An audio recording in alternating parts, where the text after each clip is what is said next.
And we're live. What's up, everybody? And welcome back to The Reason Reborn, episode 52. Yes, we actually are live. So I'm hoping this will push this episode out faster because, fun fact, last episode was delayed because YouTube decided that it needed a 4-day processing time frame to actually make the video available to edit. So we're going to do this one live and then I'll edit it later and add in all the extra stuff and whatnot. Hope you guys are doing well. Today is November 6th, 2018. It's midterm elections, and for some places, it's government elections, such as here in Maryland, where the governor is up for re-election. It's going to be an interesting race because we have an interesting governor and an interesting candidate. But first, can't go any further without introducing the very lovely, very vivacious, and very comely cardiac pseudo. Comely? Sumo. I said pseudo. Sumo. Yes, you're comely. You know, comely lasses. It's an old term. I don't know why it's called comely. How you doing, Joey? I'm going to Google that later because that felt like an insult, but... No, it's not. Right, it's supposed to be a sign of, like, appreciation for a woman. I don't know if it's sexually appreciated or not, though. That's the thing. Yeah, but I feel like the dudes used to use it back in the day in the way to say, I just want to fuck you. I feel like you're making this explanation makes it worse, not better. I know, but it's fine. It's fine. It's fine. We're going to go with it. We're doing all right so far, man. I guess we'll see how all right later, but at the moment, it's a lovely Tuesday. 2 hours, by the way. I'm not going to try to go all night long for this shit because I feel like if I get online and I watch this shit live to the end, I'm going to fucking like want to break chairs and shit like that. Yeah, it's been a beautiful day. Congrats to you for making it through another National Game Day with Extra Life. Good shit. This past Saturday. Thank you. And we're not done yet with the Extra Life, by the way. So please make sure to keep tabs on my Twitch channel because I'm going to be streaming. I probably should stream after we're done with this so I can feel better. Like maybe if I get on a horse and run into a tree, I'll feel better. You got more energy than me. Not really. I'm not gonna have that much energy because I'm about to pop another one of these. So yeah. You're ready for alcoholism. I gotta. This is not the night to be sober. Obviously, it is. There's a drunk stream that I want to put everybody onto. Look for, look for it. It's a political podcast I listen to. It's probably on the Nerdpocalypse channel. I can't remember where they're gonna be doing it live. If I remember the link, I'll put it in the chat so you guys can see. But they're doing they're doing a legitimate like drunk stream where they're just sitting around drinking like all types of alcohol watching this until the bitter end. So God bless them. After we're done, I'll probably go and see what they're doing and how much they're raving and ranting because if you've never seen Look For It or listened to Look For It, it's a very good political podcast that is just they're wild. They are wild. Okay, so the governor of Pennsylvania has won. Okay, that's interesting. And the governor of Massachusetts has won. Gee, already. So, as I said, we have midterm and state government elections going on, and we're going to follow some of these and talk about some of the interesting stories that we've heard. But first, how was your voting experience, sir? Not bad. I see it's around here somewhere. Yeah, my sticker. I voted my work shirt early there, so I didn't deal with much like traffic or big crowds. It was really fucking fast. So yeah, I feel like I need to like really do that more often, like the early voting thing. Although I was kind of surprised because while it was faster than voting on election day, we had a substantial amount of people at the polling place I went to for early voting. Like I figured I'll go someplace close to my house, even though I could have went anywhere. That's another thing. If you don't know about early voting, I highly recommend it because one, you're not beholden to one place. Your name is in the system in every polling place. So if you, it's a no excuse experience for voting. You get pretty much a week and a half before the actual election day to go early voting up until 8 p.m. Again, you can go to any polling place. So all you gotta do is just find where your closest at. So if you're at work and you want to use that excuse, well, I don't get off until such and such, and it's gonna take me forever to get back to my side of town. Guess what? As long as you're in the same, you work in the same state that you live in, you can go any way you want for early voting. So no excuses. And it's Well, for those who generally have early voting, because I think a few states don't have it. Like, does Alabama have it? Might not have it. That's a good question. Yeah, but check. I would check and see if your state has early voting for the next election because it's really, really good. It's a good tool to use. And of course, there's absentee ballots too, so that's another avenue. Yeah, there's ways. But Alabama's like, Alabama just stuck out in my head because I remember somebody put a Facebook post about voting the other day, and people were like, "Oh yeah," they were talking. They were saying, "Why don't we have voting day be like a holiday where people get off work and can go vote?" And somebody, you know, just honestly, because they didn't really understand it, asked why should we bother doing that when there's so many different ways to vote when you can vote early. And somebody pointed out that because we're in Florida and we can do that, I guess people just think you can early vote everywhere, and that's not true. And he pointed out that his home state of Alabama does not have that. Wow. Yeah. So see, I pretty much figured that was something available to everybody. So there you go. That's sad. Now it's funny now. That makes sense why everybody was calling my job to see if we were open because everybody seemed to think that election day was a holiday, which is not.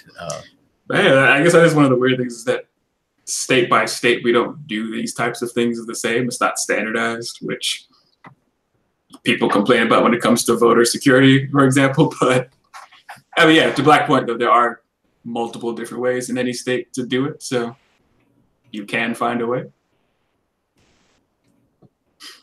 Yeah, no, definitely take advantage of that. It's funny how they're doing this key race alert. Like, don't show me that Beto O'Rourke is up. It's only 7% of the vote. Like, come on, people. That's bullshit. Again, we were talking about this beforehand. How like we're seeing a lot of blue across the board, and it's like, yo, a lot of these things are way early. They only have like 20% of the vote in.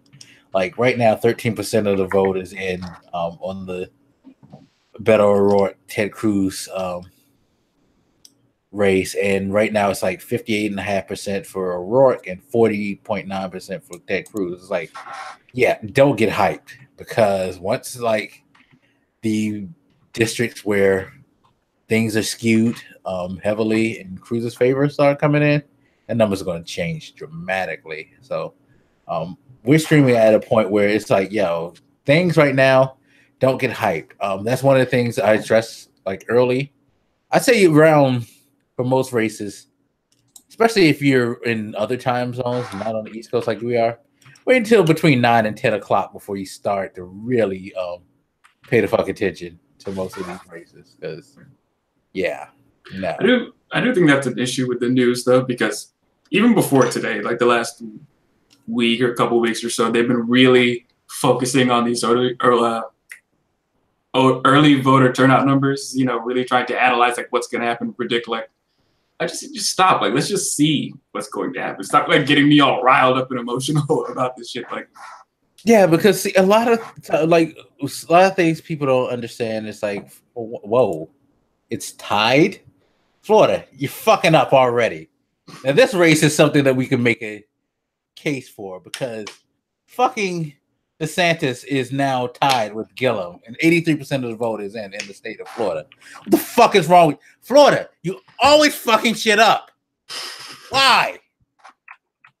I feel like people look at us as this like beachy touristy spot and not accept that we are part of the South and there is a strong right presence here.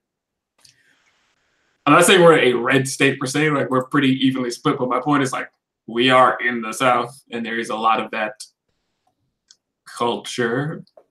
Trying to figure out a way to say that that's not offensive. What is wrong with your state? Good Lord, sir. I wish you hadn't said that shit out loud, though. That is It is really close.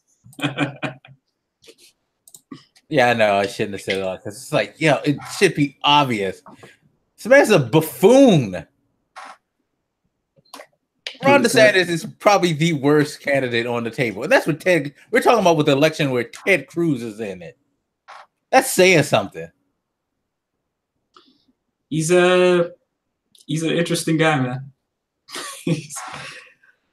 I don't know, like even driving around, especially after the Trump election, I really have felt the force of the right in the way I haven't felt before. Like you see these Trump bumper stickers all over the place, these Trump signs on people's lawns, DeSantis stuff all over the place. When I actually went to go vote, there was a car parked, and on the back it had this like painted stuff on it. And it said, "Friends don't let friends vote Democrat."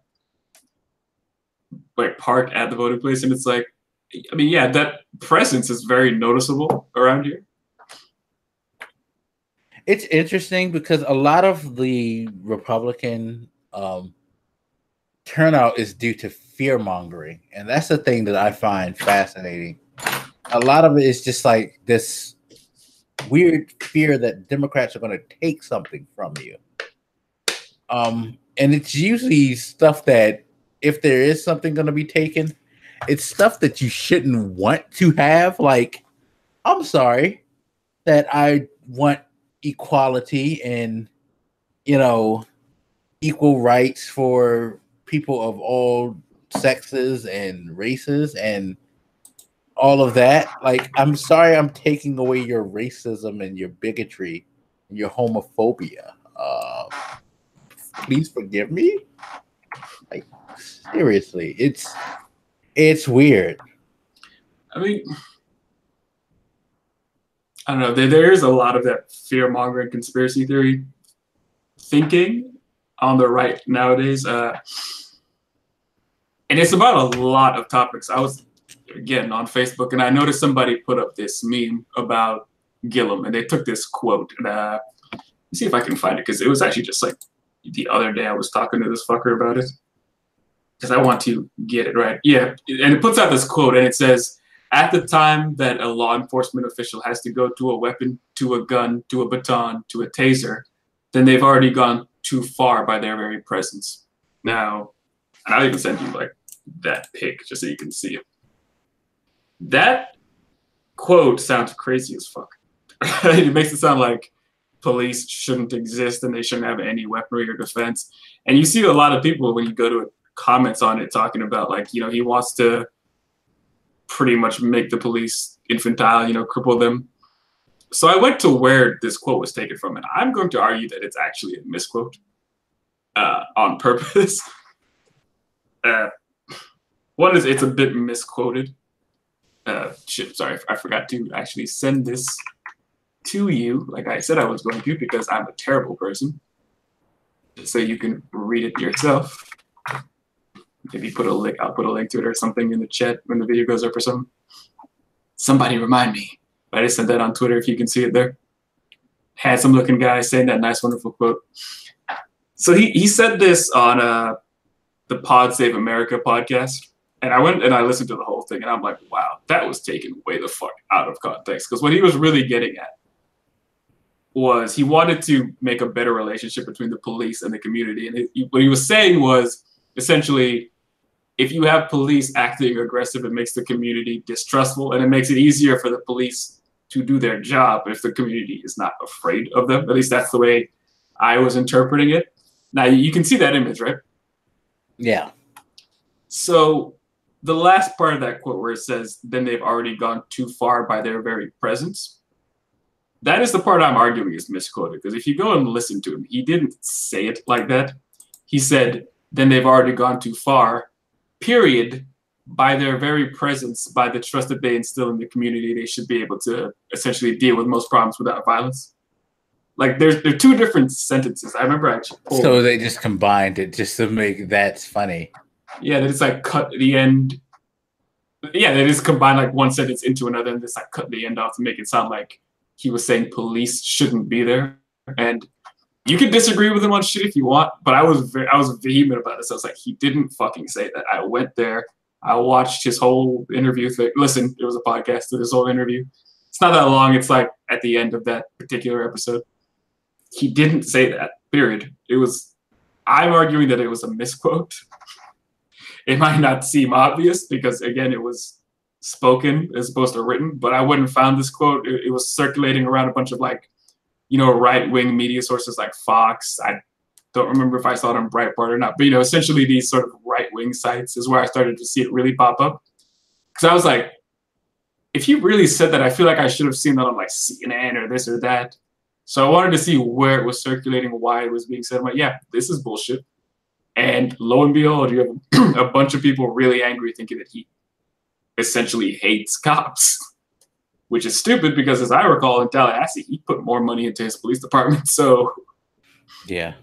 But I say all this to feed into your point that there is so much fear-mongering, and this is an example where they're all afraid that he's going to cripple the cops, he's going to shit on the economy, he's going to do this and that. Why? Tallahassee is still standing. Their police department is arguably stronger than it was before. Like, I don't know where they get these ideas in their head that a Democrat being around leads to the apocalypse. Yeah, and it's funny how they get away with lazy, obvious fear mongering, because that's an obvious thing. Of course, you're gonna make it seem like a black man hates police. That's what we do. We hate police. Of course, the black people don't want police around. They always want to be able to do crime and stuff like that, and they always think the police are always against them and shit. So yeah, of course he'd say that. Like, it's like they do the most obvious bullshit, and it's like, how are you getting away with this? Like, I hate to say it this way, but is there really that many stupid white people in this country? I think they're primed to believe what they want to believe already, because they're really like, when I was looking at these right-wing sites, right, and you see all the other articles up, I was like, man, they're just swimming in a sea of fear and anger with all these random things about immigrants coming in, this fear-mongering about what Democrats would do to the economy when they spike up taxes and all this. Like, I can almost see why they're so instinctively ready to accept things like this, because if they're really going to these sources, then that's pretty much all they see, like, all the time. Even here, like when I first, talked to this guy about it, pointed out that it was a misquote and stuff. His instinctive reaction was to say, well, he says a bunch of other crazy stuff and he's going to do this and this to the economy and blah, blah, blah. And we talked, for a little while longer, and eventually, he agreed that, this meme is a misquote. That's not fair enough. And then, we had a good conversation after that, but it does take a while to kind of break through the instinctive anger and fear to have a good conversation, because we had a very pleasant conversation about a lot of topics after that, like, jobs and cultural differences and stuff like that. But the initial reaction was exactly what I expected, that fall back to Democrats ruin the economy. And, which, by the way, I don't see why people say that. We've had Democrat leaders, and the economy does not get ruined under Democrats most of the time. At least no more than it does under Republicans. Like, in more recent history, it's generally been that when you had Democratic leadership, it ended up being fixed from something or Republican. I mean, go back to Reagan. Reagan did good early in the economy, but at the end, the drop with the savings and loans and the crashes and all of that, and then the recession that Bush had, Clinton came in and revitalized the economy. Entered George Bush Jr., and we get put into another recession, and we had the too big to fail instances where they were trying to pump so much money in all of these banks that you had a slight crash of those banks.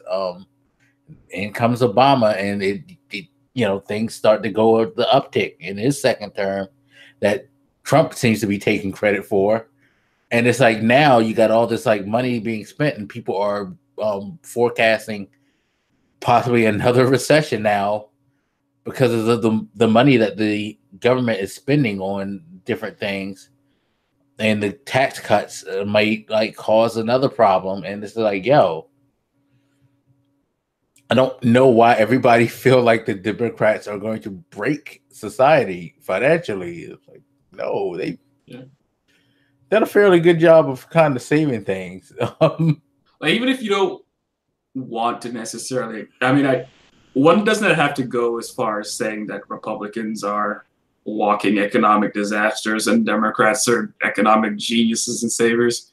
All you have to say is that they don't ever generally do any worse than the Republicans do, which is a fair statement. This fear and anxiety people on the right have about what Democrats, people on the left are always going to do is just misguided. And I think it's because a lot of them believe certain things about how, the economy should work. Essentially things like no handouts, you have to work for everything you got. They take that idea to what I feel is an extreme, but if they see that you want to do any kind of social spending, they tend to freak out and claim that it's going to destroy the economy. If you want to raise taxes on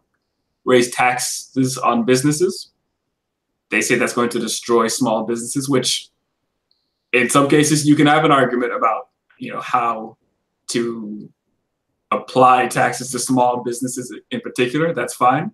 I think they're in that middle area of, you don't want to overtax them to destroy them, but you need to tax them to, feed back into the economy. There's reasonable discussions to have, especially in that area, but not if you're going to freak out and make up a bunch of shit. Yeah. No. Like, I'm trying not to freak out now because your state sucks. Sorry, I voted. That's all I can tell you. Like, I'm sorry, we have to talk about Florida because it's like, I have no problem with you voting Republican if you have a reasonable, sensible candidate. That's fair. Like here, I will say here, our governor election is going to be quite interesting because we have the Republican incumbent governor Larry Hogan, and then which is kind of weird because we kind of had a strong run of Democratic governors. I think definitely with O'Malley, all those terms and things like that. So Hogan is kind of like a change, but he's generally moderate. The only thing I really have a huge issue with Hogan is his government spending, in particular when it comes to education. He sucks at it, to me. He seems to have infrastructure going, although it's expensive to drive in Maryland now because he's with all those tolls. But at the same time, infrastructure seems to be becoming much better. They're funding better public transportation, things like that. So he has his positives, he has his negatives. He actually isn't a totally unagreeable governor. So it's like if he wins, okay, it's not like things should get worse. Maryland's pretty stable. But if he loses, then there are going to definitely be key areas that will improve with Ben Jealous. So like here, I can't be upset at anybody who votes Republican. Because again, we have some sensible government practices here. I'd be a fucking hater just say that that's not true. That being said, Florida, y'all have some fucking nuts in the Republican Party with DeSantis and Scott. Yet these motherfuckers are winning. Why? These aren't sensible human beings. These aren't people who are fit for governing. Why do you insist on having these people run your fucking wacko state? I'm sorry. What is going on? Don't y'all want to be considered human beings? Don't y'all want to be a part of society? Jesus Christ, why are you voting for these nuts? Like all the jokes, y'all are just making them all fucking continue. Come on. God damn it. And I'm just gonna blame the little alcohol that I have. I'm just drinking, even though I'm just drinking coolers. I'm gonna blame it on that. So don't come for me, Florida. God damn it. You're I guess fucking up the program. my sadness there is that I don't really know what to say to that because I don't have anything I can say in defense. Well, there's one bright spot. There is a new House of Representative member in Florida, and she's a Democrat. Donna Shalala has won, has been officially called the winner. So, very familiar. At least y'all did that right, Florida. God damn it. But yeah, if you, I think it's one of the pressing things for me is while I was reading through different, different people's standpoints and values on issues. When I was getting ready to go vote and stuff, I read through a couple of those Republican representatives, and I was like, man, some of these things are kind of cool. Like I can't remember which one it was. I was trying to look it up, but one of the people on my ticket had a nice little focus on. I was about to say astrology, but space travel and stuff like that. Because we're near the space coast and stuff, so space NASA stuff is a big thing here. And he had a nice focus on that, and I was like, that's cool because I haven't seen anybody else really point that out as something specific they wanted to promote. I do like the idea of America like kicking ass in space again. And he was a Republican dude, and I was like, see, that's something I could get behind. And then I started reading down the rest of his shit, and we got to abortion. I was like, Jesus fucking Christ. Like, why do we have to take this left-ass turn? He was almost there. But I mean, yeah, like if you have, it's not like being a Republican inherently has to make you evil or crazy. Like when you really read through some of their stuff, sometimes there's overlap, right? Like DeSantis claims he wants to clean out some of our shitty water. So does Gillum. I prefer Gillum because I feel like he at least claims to want to take it a step further. Not just that lagoon or whatever, but also just generally push for clean energy usage in Florida. Like there can be some overlap. I don't like how people always pretend that Republicans and Democrats have to be on opposite sides of the universe with every single issue. Often what makes Republicans a bit intolerable for me is their weird pseudo-sexual obsession with guns and their obsession with abortion. But there are times I hear them say things that aren't completely crazy. Yeah, no, it's like I just need you to be a sensible candidate. Like you don't have to be blue. I just need you to be sensible. Like don't be something like we were talking about Brian Kemp, the governor candidate for the Republicans, and one, it's disgusting that this guy is the Secretary of State, which gives him powers over elections, which he has been abusing in this whole cycle. And people, are left there in the state of Georgia to deal with this. And it's kind of it makes you feel like it's a stacked deck against the Democratic candidate, Stacey Abrams. Especially in a state which is generally considered blue because of its voter registration numbers. It's like, it's stuff like that that makes you feel like you should hate Republicans, but it's like, I would never say you should hate Republicans. Hate these fanatical and these crazy motherfuckers like him and DeSantis and all the people who have basically sat by and let certain things happen in this current presidential administration that clearly there's issue, but like no action being taken to call it out. It's just allowed. That's what I hate. Do you remember when we were talking about I think it was what is her name? That woman that became like a superstar on the left after she won that election. Cortez, I think. Yes. Yeah. Ocasio-Cortez. We were talking about some of the stuff that she's claimed to want to do.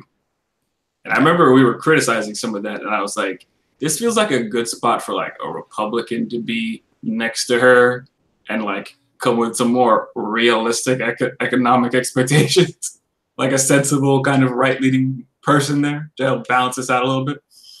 I'm not saying she's like a left-wing maniac, but you know, some of her stuff was a bit far for my taste, and I was like, yeah, if we had a sensible Republican presence there, I think that would be good.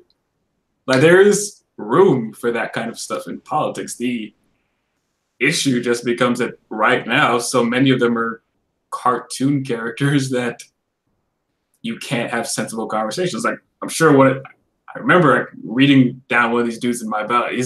He was just obsessed with gun rights and his stuff. And I'm like, there's other issues in the state than gun rights. What is your problem?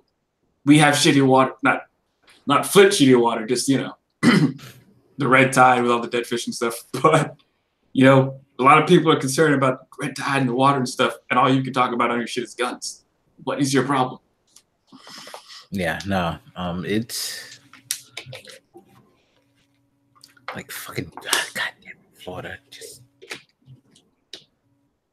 I could kick a state in the nuts, I would kick yours. I mean, how about we wait to see what actually happens? I know, but it's like over 90% of the vote, and it's just like, oh my God, it shouldn't be this close. It really shouldn't be this close. Yeah, but it is. Like, again, and I'm not saying all candidates in Florida are bad, just the two that are winning. Like, why are those two winning? Like, I don't know much about Spano, but from what I know, he doesn't seem that bad. So him winning is like, okay, sure. He from what I know, he didn't seem to be that like offensive enough for me to take issue. But fucking DeSantis and goddamn Rick Scott are, oh my God. So, oh my God. Like, everything could be red in Florida. I don't care. Those two should not be red. Really should not be red. Okay, I don't see it here. I wanted to hop off what you were talking about with the Georgia thing. It is insane how, I mean, there's always like little fudgings of the truth in politics, but it is impressive how bold the line is getting at this point. Like, I blame Florida for that too, because we're too close. We're right there. We're fucking right there. I swear your insanity is bleeding into Georgia. What? Sorry. It's not our fault. That's Trump. Hey, we share the Okefenokee swamp. But that hasn't been flowing in that water. Damn it. But even things people have been talking about, like all these Republicans suddenly on board with pre-existing conditions in healthcare. What? It's like you just told me that you were an alien who came from Mars to like. Yeah, that like monkey wrench in the thing where they say, oh, well, you know, Democrats don't care about the pre-existing condition. Like, wait, isn't that the one thing that you guys rampantly campaigned against when the Affordable Care Act was put out? Like, isn't that what lobbyists for medical companies were just adamant that shouldn't be there? Isn't that what was just adjusted by the president? To where not all conditions are honored. Isn't that why now the coal miners are going to fucking die and suffer knowing that their families aren't going to be taken care of because some of the things that you were looking to change included not paying out insurance-wise for coal miners who are dying from coal miners disease and making sure their family has some money to survive with? Like, I'm confused. When did this change? It's not even as though it was a secret or something. They have out loud in public blatantly hated everything about this for like the last decade. So to come here and act like, yeah, we've been defending this whole time. No, you told us that it was terrible and that it was going to kill people and that it cost too much money. Like, you have been bad mouthing it for years. If you're going to say something, at least be consistent. Like, you can be wrong, but at least don't just flip flop at the end just for convenience. And I know people are going to say, well, that's politicians, they always flip flop. There is degrees to this. That's not flip flopping. That's straight up lying. You just lied to me, and you did it with a straight face. Like, I'm stupid. Not only did you lie to me, but you lied to me in a way to where you have insulted my intelligence to the highest level. Like, and again, that's what kills me about this. Like, they are allowed to get away with this stuff. Looks like a couple of weeks ago when Trump did the interview and they asked him about lying, and he was like, well, I would like to tell the truth. I would prefer to always tell the truth. Like, what the fuck type of answer is that? I think he said, like, I try to tell the truth. Right. First of all, you're not trying very hard, motherfucker. Exactly. What? You're trying? Bruh. Come on, dog. And second, I'm still stuck on number one because I couldn't believe when he said he's trying. Yeah, it's like, so that was a lie right there. Yeah, I do lie. He's telling you right there. Yeah, I do lie. But he's trying to make it like, it's just like, a kid saying, I try not to, like, steal, but I just can't help myself. What are you going to do? I'm a kid. You can't, I don't know no better. Come on, dude. That don't work. You're fucking in your 70s. No. It's just fucking ridiculous. Yo, they're giving me too much hope with the Beto O'Rourke thing. If Beto, you know what? I kind of don't have faith in your state, and I should have kept no faith in your state. I was trying to give it some. It teaches me. But if Beto O'Rourke wins, that would restore some faith that crazy states do have some people in there who make sense. I feel like we still got it. When I went there was a fair amount of young people, so I'd like to think that there's a shot.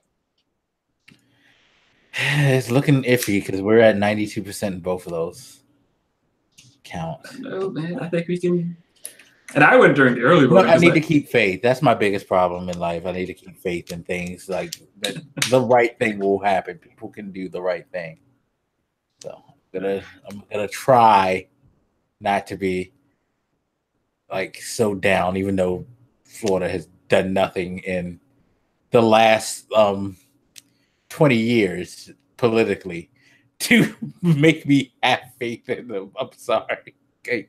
This goes all the way back to the first Bush election. Jesus. God, that's a long time. So, to change the topic to something slightly less depressing. I know. I didn't know state. You live in a lovely state. I can't. I'm not. I need to be more positive. I apologize. Before we hopped on, I had said something that I was like, I wonder if this is harsh. And I was talking about Kemp's wife. Because I remember I believe it was her at least. They were interviewing what I believe to be her at the time. So you can correct me if I'm wrong. And they were talking essentially about the voter suppression stuff. And she was just like dismissing this as if it wasn't a serious thing. And I think she started to say, like, are you saying that black people aren't smart enough to follow directions or something like that? Again, maybe that wasn't his wife. Maybe that's somebody that worked there. I can't remember at this point. So much goes on. But the people in these men's lives I can't tell if they are just equally as assholish as they are, or if they're just too spineless to not fall in line. Because when I saw that, I was thinking about, what is her name? Melania? Who admittedly doesn't get as much hate as Trump. And to be fair, doesn't deserve as much hate as Trump because she doesn't say as much as Trump. But we tend to give her a bit more of a pass than we ought to because she says some outlandish shit too. And she, like, either she doesn't have a spine or she's also an asshole. Well, they're enablers, generally. And I guess there's some understanding because who wants to fucking, like, go in on their husband or wife. You know? I feel like you shouldn't want to be married to a person that could lie. Well, yeah, that that's the rapidly. biggest problem. That's always the biggest problem. Right there, it's like you marry this person, so.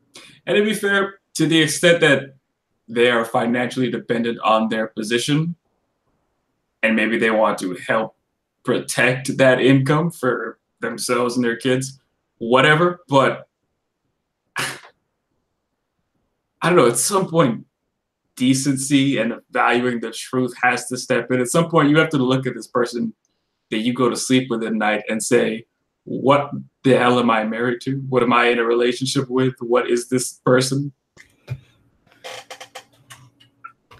Hold on 1 second, because my headphones have died on me. That's weird. Wow. Just like my hopes of Florida have died on me. I feel like you didn't have to say all that, but whatever. I know, I shouldn't be that cynical. Like, even when you're dealing with completely separate topics, you still find a way to sneak in being a dick. Get some stuff.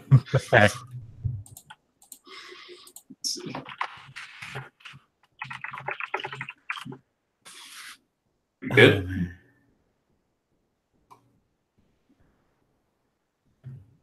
See, this is what I can hear you through the speakers while I charge. This is what Black gets for being a dick, guys. It's called karma, and it's a beautiful thing, yeah. But as far as you guys are concerned, yeah, I questioned myself to see if I was being a bit harsh on those ladies, expecting them.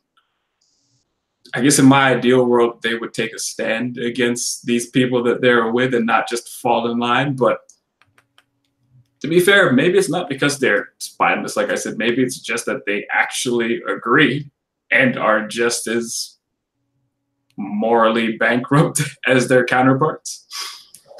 They love their husband. You can love somebody and still call them out for being a dick. Like, yeah. That's true, but I mean, maybe they don't feel comfortable enough to call out their husband. Or hey, at the very least, just how about not say anything? Because it would be one thing if they just didn't have the courage to come out and in public denounce their spouse. Well, they're not doing that. They're not avoiding the confrontation. Some of them are going in head first and joining their partner. That, not acceptable, man. No, I agree. By the way, apologies to everybody if you hear cardiac a little bit like reverbing. I'm have to charge up my headphones a little bit because I don't have a backup here connected. In order to do that, I'd have to unhook my headphones on my PS4 and then do all types of crazy shit, and I ain't doing that. So, but it's fine. See what being a dick gets you? Yeah, I'm being a dick to somebody from Florida. It's not your fault, but I feel like I need to. Again, this is going to be probably a running theme. I'm sorry, Floridians, but shit. Now I really hope we do great just to shut your ass up. I wonder how Height Camp is doing. Yeah, I haven't seen her numbers flash, which I guess is because Mountain Time, they got a couple of hours until their about hour and 15 minutes till their polls close. So we won't really know much about her until then. It's like polls in the Midwest are starting to get close to closing. So you'll start seeing more Midwest numbers flood, but we're just basically getting the East Coast stuff right now. So yeah, it's gonna. If she loses big, it's her fault. I guess I was trying to see if like somehow she could still pull it off after what she did. It's more like a morbid curiosity than actual expecting her to win. Yeah, because I don't think anybody really thinks she's going to win now, especially after that debacle. She was already in danger. But yeah, that was one of the dumbest political moments we probably experienced this year. Yeah, for those who don't know what we're talking about, sorry, yeah. Heidenkamp, House of Representative Heidenkamp, she ran an ad where she used Me Too victims, basically, without their permission. And it just was a huge backlash on her. The women came out and were like, we never gave permission to this. We didn't want to be exposed, because she basically exposed some people who hadn't publicly outed their stories. Definitely not on a statewide level. And of course, now on a national level, as it became a big story nationally. And she offended a lot of her base, who, you know, she was already struggling with to begin with. She was already slightly behind her Republican counterpart, but this has put her in serious jeopardy of losing her representative seat. So, you know, and I, you know, again, as someone who is a Democrat, I have no fucking sympathy for her dumbass. She loses on her own accord, because that's not what you do. That is some like really stupid and foul shit, and you reap what you sow. Sure. To be fair, I don't think it was. Obviously, it wasn't maliciously intended, but sometimes stupidity has a cost. Sometimes you don't have to choose to be an asshole, like we see with. Obviously, we hate to say his name all the time, but Trump, where he's intentionally being a dick. Yeah. Hers wasn't intentional, but I don't know. It was careless and neglectful to the point of being destructive, I guess is the way I would say it. So, yes, I was just morbidly interested to see if she could somehow pull it out of her ass and win anyway. But you know, she wins, then she is truly blessed, and she should, you know, donate to every cause she can find. I wonder and thank what it's people. like in the White House right now, with Trump just like sitting there glued to the television, just, you know, sweating bullets, waiting to see like what the House and Senate's gonna look like. Well, was busy earlier today tweeting all the people he support. Oh yeah, I forgot to play what's Trump tweeting. Yeah, last I saw, it was just a stream of, I support such and such. He's such a great person. Such and such is such a great woman. Such and such is this, and then he retweeted his wife, who was like, vote red. Which, that blue wave. Yeah, I'm sure he's gonna vote sometime in the next hour or so. Oh, yeah, you're right. He's not doing anything fun. He's just, man, he is going all out for these guys. Yeah, no, it was like a huge like string of people like, him. After I like him. Her. I like her. His speeches are great.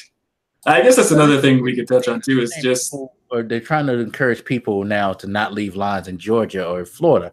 I'm curious now if these numbers that are being reported are a little off, because they're, remember, you guys didn't hear us talk about this, but me and Carter were talking beforehand about how there's rumors of like a lot of like malfunctioning, you know, voting machines and places in those areas with limited numbers of voting machines for people.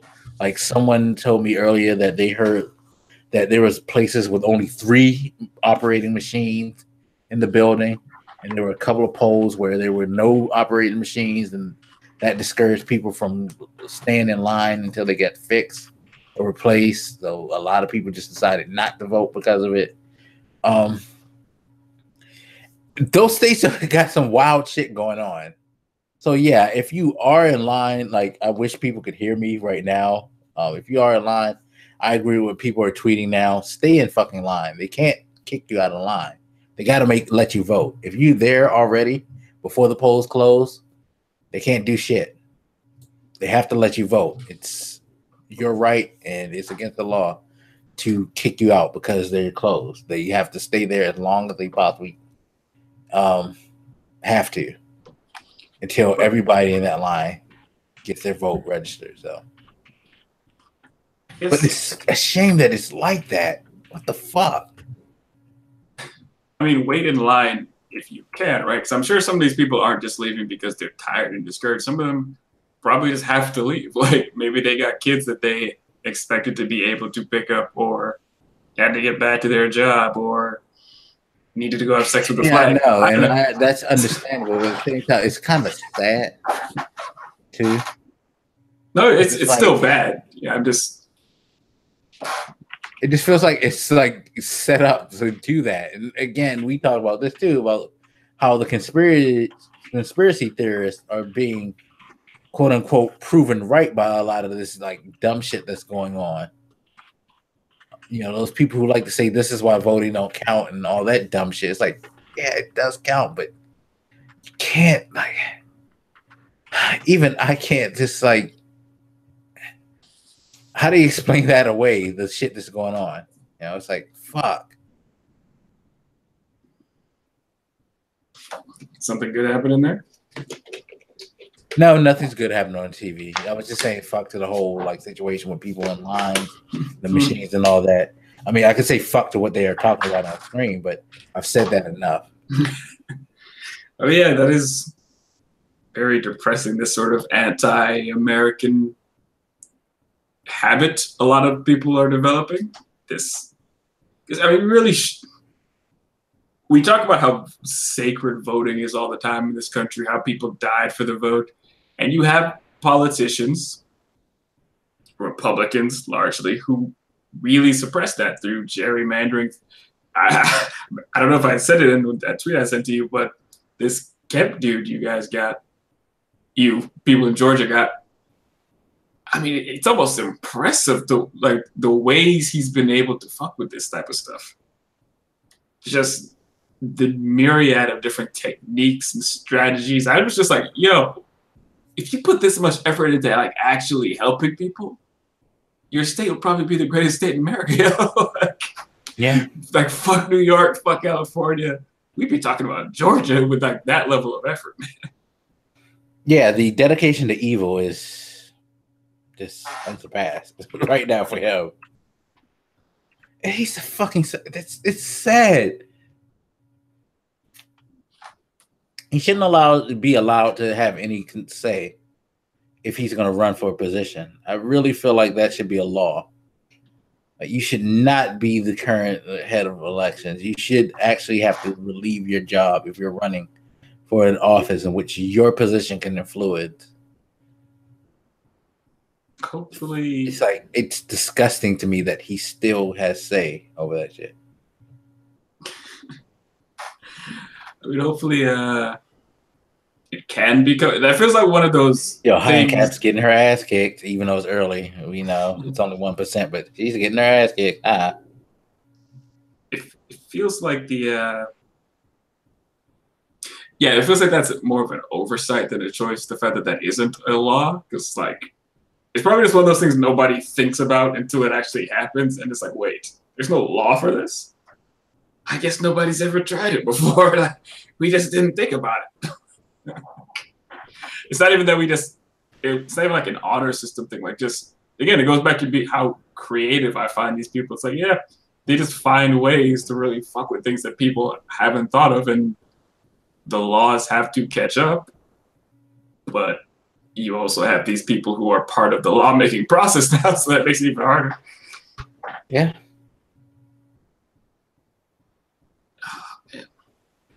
It's crazy. This is very weird, the whole O'Rourke thing. It seems like the more percentage that you get of voters, the more he seems to tick up, which I did not expect. That's crazy. Beto.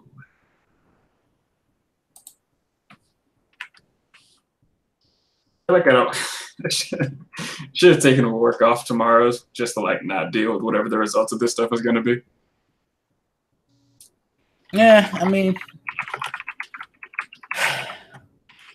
it's funny because at least you work at a place where everything is insular, like all amongst employees. So people may not talk much about it, but I gotta sit at work in a like place where I deal with the public and probably get constant conversation about that shit. I almost wouldn't mind. 'Cause I'm Or at least somewhat get talked at. I won't say get conversation because I'm not fucking talking to people. I'm sorry, I'm not talking to certain people about politics. I'm not talking about politics at work anyway because it already pisses me off enough to the point where I probably get fired. I don't think anybody I work with has generally been, at least within the office, and even sometimes outside of it, politically courageous enough or socially courageous enough to even talk about it. Like that stuff in religion, people never want to touch, and that's just kind of how we are in America. As I've gotten older, I'm like, you know what? I don't give a shit. It's important. If you ask me, I'm going to respond. I'm not going to shy away from it. Like I don't, walk into people's office and be like, "Who'd you vote for, motherfucker? What God do you believe in?" But like, I try to at least not be uncomfortable about it when it comes up. Yeah, I hate bringing up I'll ask people if they'll vote. I even hate doing that because shit, you know how I get, especially when you say no, I don't vote. So I tend to try to like stay away from that conversation just because not because it's of etiquette mainly. I mean, I understand the whole unspoken work etiquette thing, but it's just because I don't need the fucking like tension and heartbreak and anger and fucking like want to murder. Like I just want to get through my day and like go home. I don't need all that in my life. Oh, but yeah, the fact that Trump and Obama have been so in the media lately drives me crazy because neither one of them is running for shit. Like, it especially bothers me that Obama is like so much because not because I dislike him or anything, but as I said to you once before, I feel like he shouldn't have to be like out there trying to, and for him and Joe Biden shouldn't have to like campaign on the level that they've been campaigning and all of that. It's like, yo, I need the Democratic Party to strengthen itself to a point where they don't need them as crutches. That's part of the problem. That's part of why you're having these struggles. Because it's like, and that's why this like DeSantis Gillum thing weirds me out because he's like the perfect example of what you need to do as a Democratic candidate. Get out in front and sell yourself hard, sell your beliefs hard, and make you like the star. Same thing with O'Rourke. Make you the focal point of it. Like the fact that a lot of these people have to like ask Biden and Obama to show up shows like y'all aren't really strong at selling us why you should be like our next senator, our next House of Representative, our next governor, whatever you're running for. It's like if they have to do the job for you, then there's something wrong. There's really something wrong with your party. And Oprah out here shilling for folks. What was that? You say you got Oprah out here putting in that legwork. Right. Yeah. It's like, I mean, it's appreciated, but at the same time, it's like, I should want to vote for you because of you and not necessarily because somebody else say, yeah, this is a good person. I mean, this ain't like a dating thing. You know what I mean? It's like, yeah, my friends spoke highly of you. That's why we going out. No, it don't work like that with politics.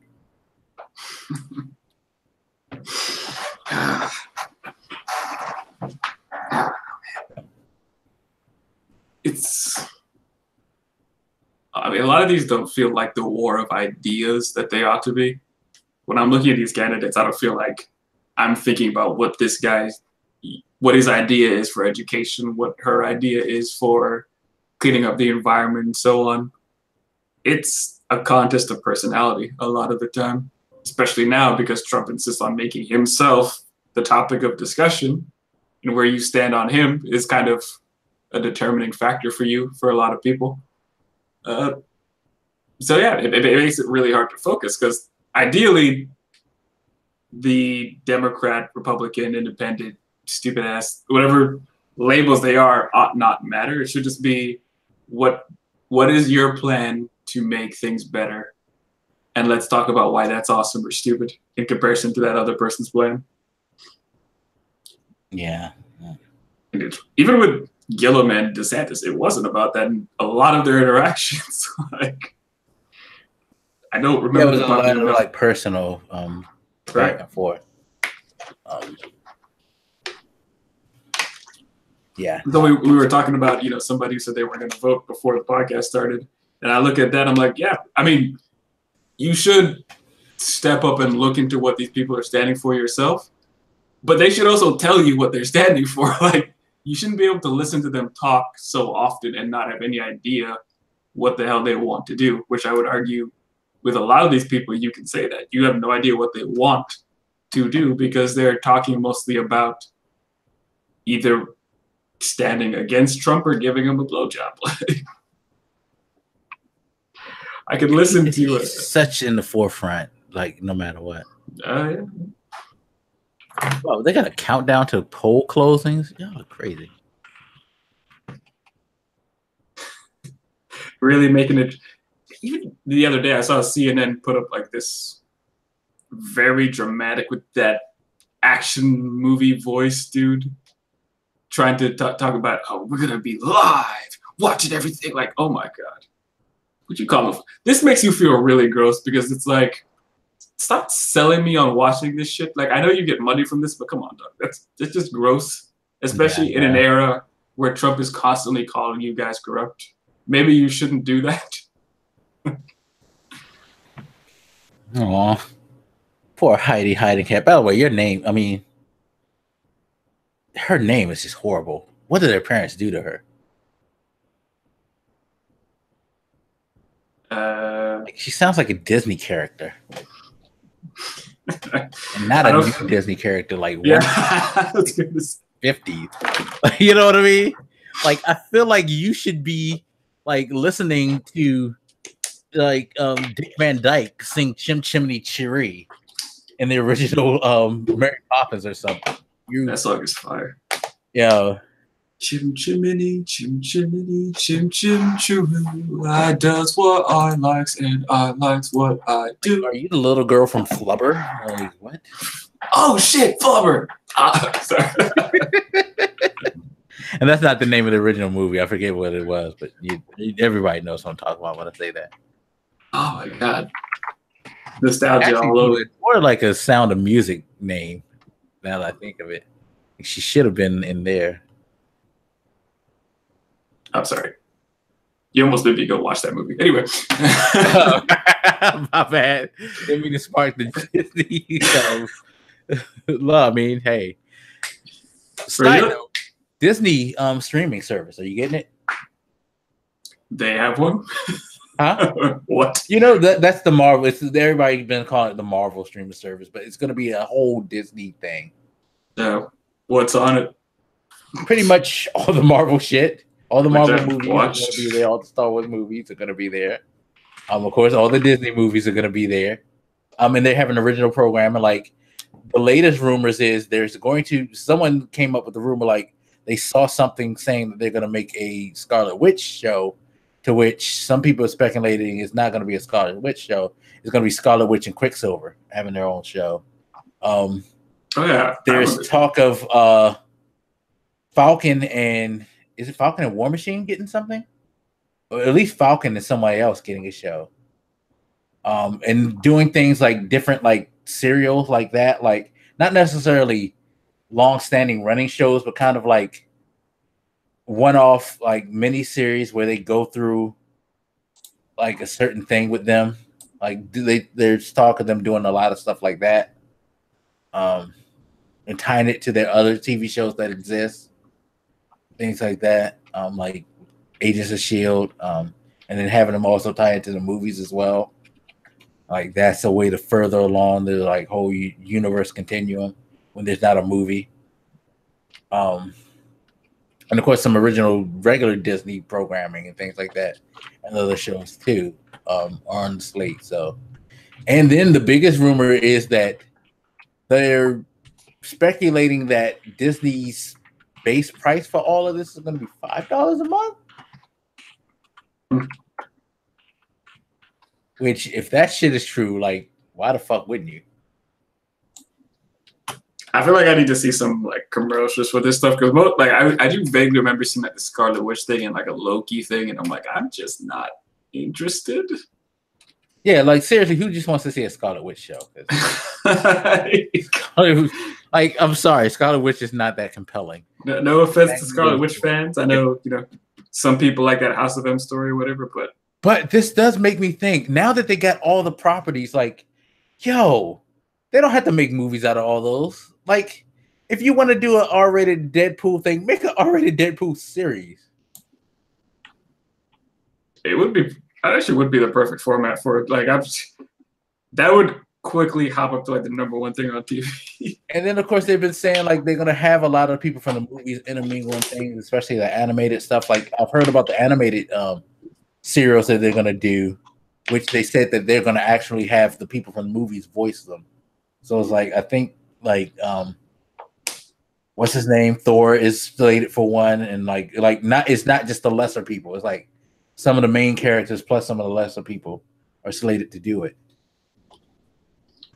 That'd be interesting. Like, their animated stuff, I feel like is underrated. Like Avengers Assemble, Hulk, Agents of Smash, Guardians of the Galaxy. I mean, there's a few other shit they have. Like, their stuff is pretty well put together. So I feel like I'm the only one that watches that shit, but they're good. No, but I mean, if they're gonna do that, that's a great idea, because you could flesh out a lot of stuff on there. They seem to be much more organized and have a better game plan, if all these rumors are true, than what DC did with their shit. Because DC shit is just like, I have no curiosity in getting that, considering the content that they put on it. Yeah, I mean, I do want to see the first episode of Titans, though, just out of morbid curiosity. I mean, it's already dropped, right? So go watch it. I just want to groan when I actually see the moment when he goes "fuck Batman," and then like fucking roll my eyes 3 times in the back of my head when I see Starfire. I like to think that at some point she'll take off that thing and like look more like a Starfire. Like, why are you a hooker? You gotta make the money, man. All right, life ain't free. No, that's not a good look for someone who burns people. Doesn't hold well.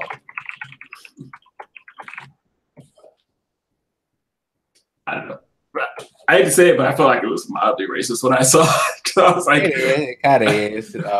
So of course when you put the black girl out there, she's a hooker. Fuck you. Because it's not just that she looks like a hooker. She looks like a blaxploitation hooker.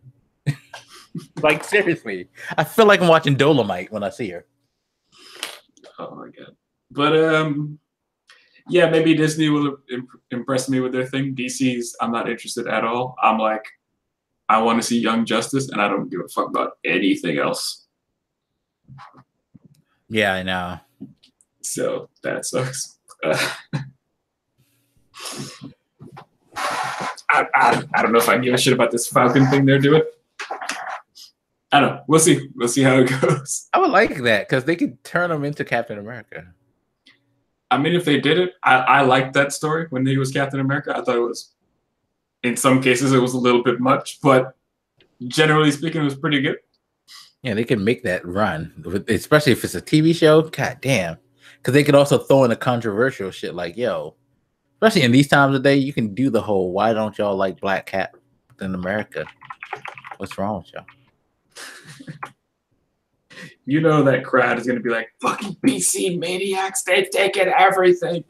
I know. Now Captain America's black. But one of the rumors was doing a Hawkeye show and not having traditional Hawkeye, but having the female Hawkeye. That little girl. Huh? I forgot her name, but yeah. Yeah, I forget her name too. It's on the tip of my tongue, but yeah. If you guys want to see her, she's like in West Coast Avengers, whatever. Like, I don't read any of the shit she's in. That's why I don't know her like that. But like, she's in my periphery. Like I see her sometimes. Yeah. I don't read fake ass adventures, so I wouldn't know. But okay, the Panhandle. Explain something to me about the Florida Panhandle. Outside of the Tallahassee area, like, is there a civilization there? Seriously, I feel like it might as well be Alabama. I mean, of course, there's civilization there. Although, I mean, I feel weird because now that you said it like that, I'm like, huh, what is that over there? Like once you get past Tallahassee, I cannot think of any like thing. Like the further south, I could say like, you know, you got the Keys and all of that. I mean, you know, there's some Once nice you get patch past in the Miami, middle. there is stuff that I know about. But I feel like when you go out, you know, the western side of the state and get to like that like Gulf area, like what is there? Other than Tampa and Tallahassee. A weirdly good question. I guess that's an area I know because I live, you know, more in central South Florida area. So there's that big patch of just like swampish land that nobody really lives in. And then, you know, along the east and west coast is there east and west coast, there's stuff, but I don't know. I never really thought about what's up there in the north, up in the Panhandle. That's a good question. It's just never really crossed my mind until you said that.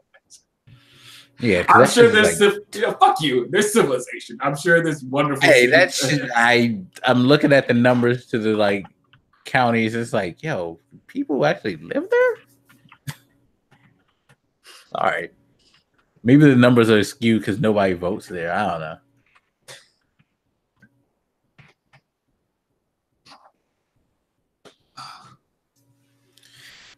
By the way, they're showing West Virginia, and again, I don't know why Republicans run in West Virginia.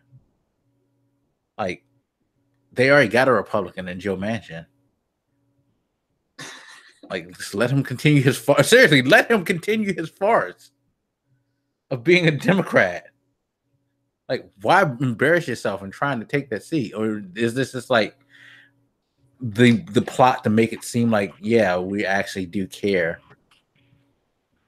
Because I can't imagine the guy running against Joe Manchin has anything bad to say about him. It's like, yeah, I'd vote for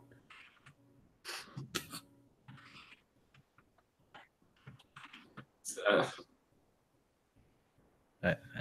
I mean, isn't that part of maintaining the farce, though, is putting Republicans against them? Because if Republicans never say shit, they're going to be like, why isn't this is the one Democrat Republicans seem to be okay with? They have to maintain the illusion. They have to be part of it. Yeah. I feel like, though, sometimes you shouldn't run in certain places. Like, there's certain counties, like, in my district, probably should never run as a Republican. Like, at least wait until the numbers skew. Like, you can see, like, the voter in the, like, residency base kind of leans towards your ideology. Like, I understand governor because there are like a lot of people. For those who don't know about Maryland, there are a lot of like, you know, right wing enthusiasts in the state because there's certain pockets of the state where it's just like very heavy. But it is weird because it's generally in the more country areas, like the more rural ones. Like if you're in a quote unquote civilization like Baltimore or like, you know, around the DC area, you're probably not going to work out well as a Republican. But if you can go to like Aberdeen County and like Upper Howard County and Hagerstown area and all that, you're a Republican, you got a serious fighting chance.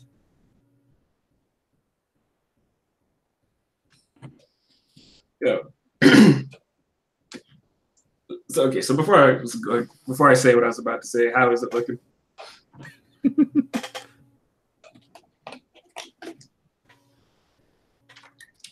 it looking all right? Yeah. Now I was right. just checking the volume so I could hear this to make sure because I'm still waiting for my headphones to charge up. Sorry, but so the other day I think I was watching CNN and they were doing this piece, and you know, dude went out and talked to a bunch of people about their votes and all this shit. And he eventually came up to these young like college kids, and he was like, "Is anybody gonna vote? Anybody? Anybody?" And like, pretty much nobody raised their hands. And I was looking at that, and I remember thinking to myself, trying to put myself back in their shoes and trying to think about it. What was in my head at that time? Trying to survive school and all that stuff. And I started thinking, they talk about how they don't really know what's going on in the political scene and blah, blah, blah. And I realized, I feel like we as a society, we always shit on younger people for not being interested in politics, but we never do anything to actually make them interested in politics growing up. And maybe this is my experience. You can tell me if yours was different. When I was growing up through elementary school, middle school, high school, all that stuff, I was thinking back through those years, and I was like, I feel like no adult ever talked to me about politics once. There was, the occasional history class here and there where you can argue they were talking about politics because they were talking about the formation of the country and how we set up our political systems and like very basic stuff like, the judiciary, executive and legislative branches and all that shit. Like, they gave us a very basic history lesson about politics, but they never, at least while I was growing up, it never felt like politics was still a thing that was living and breathing and still happening. It always felt like something we were talking about that existed in a museum somewhere. We were looking at it. And I was thinking, I was talking to my mom the other day, and she, during the early voting thing, because we went to early vote on the same day, even though we were in different cities and whatever. And after I did that, I was like, I didn't talk to her about this, but it made me think, like, I don't remember my parents ever talking to me about politics when I was a kid. Like, we talk about it now because I've developed my own interest independent of them, but like they voted, but they never like even told me that they were going out to vote. That's just something they did. It was like a separate thing altogether. And you look at these politicians now who go to colleges and talk, and I'm like, I don't feel like I ever saw a politician when I was like in high school, for example, or middle school.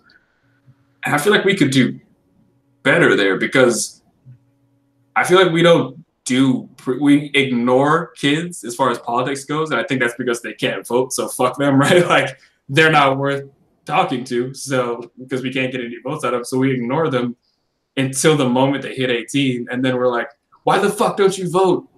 Even though we spent the 18 years prior not making them think it was important. You've taken civics class, right? I feel like I took something very... Yeah, they generally give you like 1 or 2 civics class, and within the course of public education, and it's some, but it's more like on the base roots of like what the rules are, not necessarily a real discussion on like how politics work at a more detailed level, especially with voting. And there's no real encouragement to anything.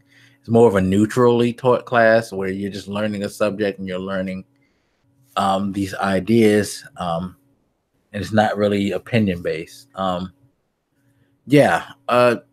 So you would expect someone that you know to help you along with that. But yeah, no, because the only conversations I could ever remember, like with my family when it comes to politics, are people who just are having arguments without me being involved. Like, I'm just a kid sitting on the side listening to the adults go at it. Yeah. It's about the closest I could ever recall getting to politics within my family. Before I became an adult, of course. Sure. And to be clear, I'm not saying that excuses young adults now from taking the time and getting interested, because it is important. It's just, I remember thinking it's weird how we as a society shit on them so much for not taking an interest in something we'd never talked to them about before then. Like, because when I was listening to these kids and they didn't seem to know what was going on despite how crazy the news cycles are, I was like, I feel like I didn't know what was going on then either. It's weird that we expect them to. No, it's like when we were having a conversation about the Clintons, and you were saying how like, yeah, you don't remember any of that stuff and all that. It's understandable because one, the age you were at that time, and two, like you said, as a child, who was there to kind of identify to you what was really going on, why this was important, what's the whole deal with the situation, and why do we care? Yeah, I mean, Like some parents probably also aren't interested in politics. I feel like mine had an opinion on Clinton, and yet I don't remember them telling me in the moment. Granted, okay, to be fair, his thing was like sexual in nature as far as that scandal goes, so maybe that's not the best example, but generally, like, when I talk to them now, they have opinions on different, public officials. That was never a thing when I was a kid, and I also got to be careful there because I don't think we necessarily want parents to indoctrinate their kids and their political views the way that they do with their religions. But I think that's why I went to school instead of the family thing. So I was like, maybe school is a better arena where we could at least talk about politics as a current thing that is still happening and can take your interest. Because I don't know if we mentioned on the podcast, but I remember the first time I voted, I looked on the ballot, I was like, I didn't even know you voted for shit like this. Like, I just figured the magical hand of God came and like fixed the roads, or like one of the things on the ballot this year was just setting aside some money for fixing roads and shit. Like back then, I would have been surprised to see that because I was like, we have to vote to like spend money on roads. Like, they don't just do that. Yeah, no, they really don't give you an idea. Again, going back to the civics class, all I can remember is the basis of this is the judiciary branch, the legislative branch, stuff like that. Like, they tell you about the structure of government, but they don't tell you how you get to like everything else. Like, yeah, I get it. There's, Congress, it's House of Representatives and the Senate, but what does it take to be like, things like that, like outside of being an American citizen at a certain age and things like that. You know what I mean? I need to know more than term limits. Okay, I know how many times he can be voted in. What's the process? And what's, what can they really do and what can't they do? Like, you don't really get that. You don't get how everything works, how things become a law necessarily. Why there are, amendments and addendums and things like that. Like, what the I didn't know. I'm like you. I didn't know what an addendum was until my first election. I was overwhelmed because I remember like seeing the ballot and seeing Clinton on there and then seeing all this other stuff. And I'm sure my first thought was, I just wanted to vote for the president. What is this? You know what I mean? Yeah, like, yeah. If there's other things, and it was like as I got older and as I like started like paying attention, which I do think winning your first election can motivate you to get deeper into things, and I think that's again, I don't use this as an excuse for the younger generation to not vote, but I do think sometimes when you do vote and you actually win, you're more motivated to see what else you can get because there's a like feeling of accomplishment. It's like I go back, shout out to Shaz. Go back to the conversation I had with him the day after. Oh my God, this shit still breaks my heart every time I think about it, because after 2016 and Trump won, a fellow content creator came to me and was like, yo, I just voted in my first election and I feel awful. Like, he was really, really confused. And I just remember the questions like, is this how it's supposed to feel every time you vote? And I was like, it broke my heart because it's like, no, it's not. But I can't like, it's hard. It was hard for me to explain to him how, to kind of quote unquote not let this bring him down, because 2016 was a very disillusioning experience for a lot of us, for people who voted for over 20 years like me, it was just like a weird fucking thing. Like, what the hell is going on here? This is like not the way the things should work. And it happened, but it happens. You know, again, I go back to the first Bush election, Bush and Gore. You know, that shit. I remember that. That was the first time I realized you do not have to win the popular vote to be president, which blew my fucking mind. And at that point, I was what, 26? So I can imagine how a like 19-year-old feels going with the like, you know, Trump thing. Like, Yeah. yeah. I wouldn't blame them if they never voted again. Yeah, you know, it's the thing. It's like, yo, I can't like, again, I don't excuse you of like voting, but it's like, it's a hard argument to make with somebody when you go through moments like that in your first go around, you know? I guess that feeds into your point about having a success in your voting career, because a guy like him, if that was his first time, he must really feel like, I guess voting just doesn't work. We literally had 3 million more votes. Than we your still first didn't time get. you learn those hard lessons. Like, again, I was 26 when I learned my hard lesson. Like, so I was a little bit more prepared for it. And even then, it was it really sucked. But fucking, like, you're just the first time you're enthusiastic.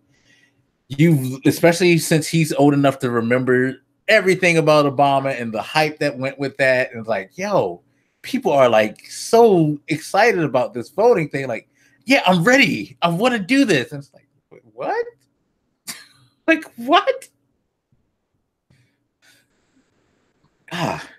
I'm sure some people had this, but I think I didn't, that I can recall. I think one cool like homework assignment would be like, look at whatever is on the ballot that year. Obviously, this is not going to work every year, but if there is something that year, like look what's on the ballot and see what you would vote for if you were old enough. Because like, things like on our ballot this year, there was restoring voter rights for felons, right? That is an interesting idea. You could stand whatever way you want on that issue, but that's an interesting thing to think about, at least like philosophically. You know, at what point do we stop fucking over people who committed crimes? You know, is there such thing as serving your sentence and being done? I think that's the kind of thing that could make younger people think. Because I think one of the issues is that we tend to reduce politics to being about particular individuals, i.e. the people who are running. And I think one of the things that's been valuable for me when looking at things like these amendments or these these other things you can vote on that aren't based on particular people, but just ideas that we can push forward, is that they're just easier to think about. Like, I don't have to look at this person and be like, what have they done their entire political career? What's their stance? Blah, blah, blah. It's a very simple, single issue that you can look at and think about. And I don't know. I'm sure there's some teachers that do shit like that, but I don't remember having that. Just something to teach people that politics is a thing that happens now, not a history lesson about what happened then. You know, and I think that's the thing. I think that's why you get a lot of delusion in politics, because no one understands the ebb and flow of things, and no one, like, the process itself, like, nothing changes immediately, but people feel like it should. And it's like, you don't understand, like, there's a lot of different things, there's a lot of different components. Like, one of the things I always encourage is, like, vote locally first, more than anything. Because a lot of people don't pay attention to the fact, like, yo, that guy who's the sheriff of your police department, you vote him into office. Isn't just magically upgraded to sheriff. He has to win that job. You know, those people on your city council that makes all the decision with your, like, you know, roads, your trash, local funding for certain projects and stuff like that.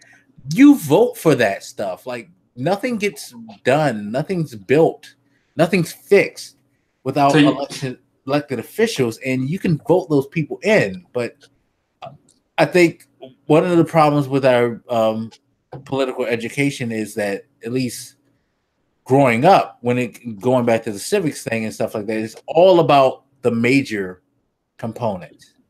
Like, I think the most you get is like they tell you about the governor's election. That's about the lowest that they go. You don't get an understanding that, hey, there's a state senate, right? Like, again, till I voted, had no clue that I had to vote for these people. Comptroller. You mean to tell me I vote for the guy who controls the tax laws? I think there's a disconnect there too, because some of these things, and that's why I pointed out, it's not even obvious that there is a person or a group of people that do them. You just think it's just within the entity. It's like, if you're the governor, then the governor controls everything. No. Or even like if the roads are fucked up. Well, I don't know if people really think about how it happens, but like if you sat there, like, I guess there is an organization that fixes roads, and when they see it's broken, they fix it. Like, the type of things that happen around that you just kind of take for granted and don't even realize there's a process behind.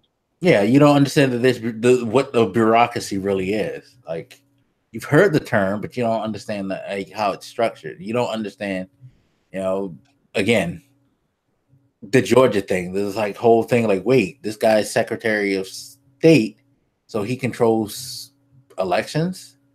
Like, I didn't know that they assigned that to a particular person. I just thought it was maybe a committee. People might think that maybe there was just a committee that did that. It's not necessarily, That's part of the reason I think people think voting isn't very productive or helpful, is because, again, I think we focus so much on just like individual people, personalities running at the time.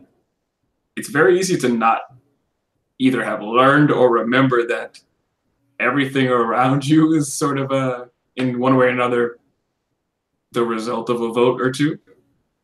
Yeah. Which, again, it's not like the people who do it come to your door and we're like, what do you think of the job I did on the fucking road there? Remember you voted for that? Like, to be fair, their faces aren't around that much, but yeah, there's people who do it and apparently you vote for them. So yeah, no, the people who can affect you the most are people that you probably have no clue about. And that's why I was like, again, I always stress the local things to people, because it's like, yo, these people are controlling your town immediately. Like, everything that happens in your town, it's those people that are doing it. It's not the president of the United States.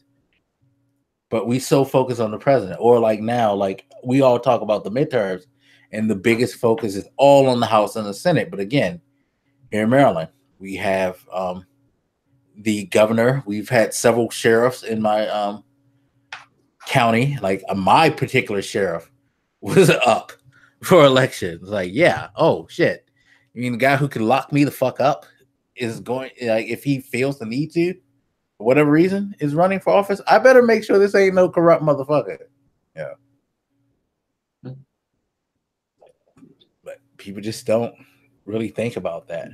Some of those things, it's not even always that they're decisions, right? Like, I keep going back to the infrastructure thing, because it's like, theoretically, you would think if something is broken, it should just be fixed. Like, it's not really a discussion that ought to be had. Like, hey, that window's broken. Somebody fix it.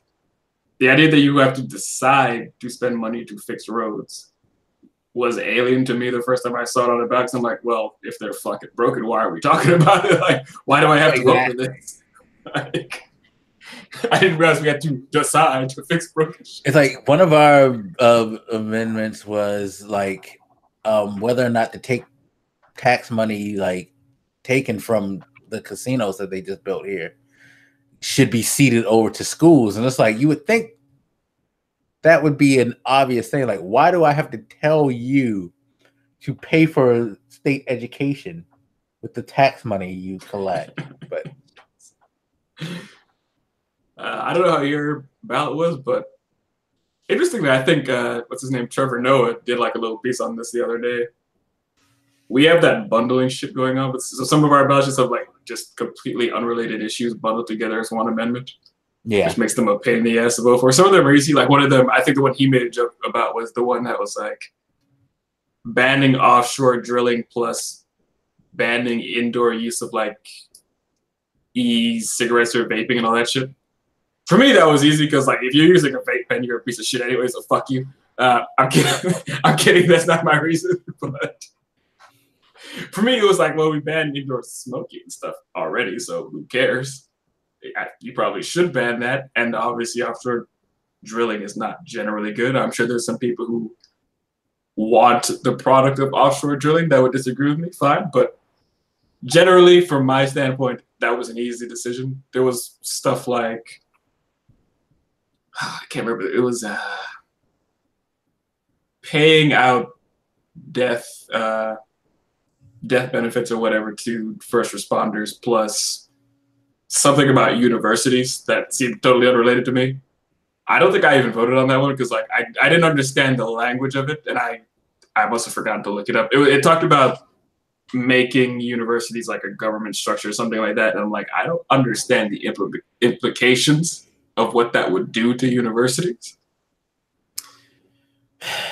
I kind of understand, but it's like, do you want the state controlling education? That unless they're moving towards state, like here, they're kind like community colleges. They're working towards making them all free. And again, this is one of the things that make Larry Hogan decent because he wants to make all community colleges free. And I believe that's going to start sometime soon. So people can actually go to a community college and not have to pay out of pocket if he gets his way. But at the same time, do I want all colleges state? Because I understand what the benefits could be.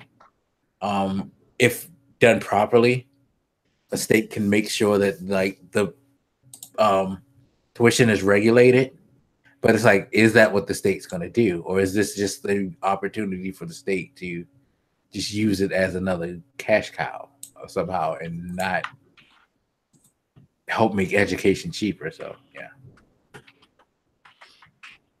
And the fact that you said the language was iffy makes me think like there might be something to the latter than the former. I don't know if it was iffy per se. It just wasn't obvious to me what it would. I can't remember exactly the way it was worded, but it wasn't obvious to me what the consequence of saying yes or no to that was.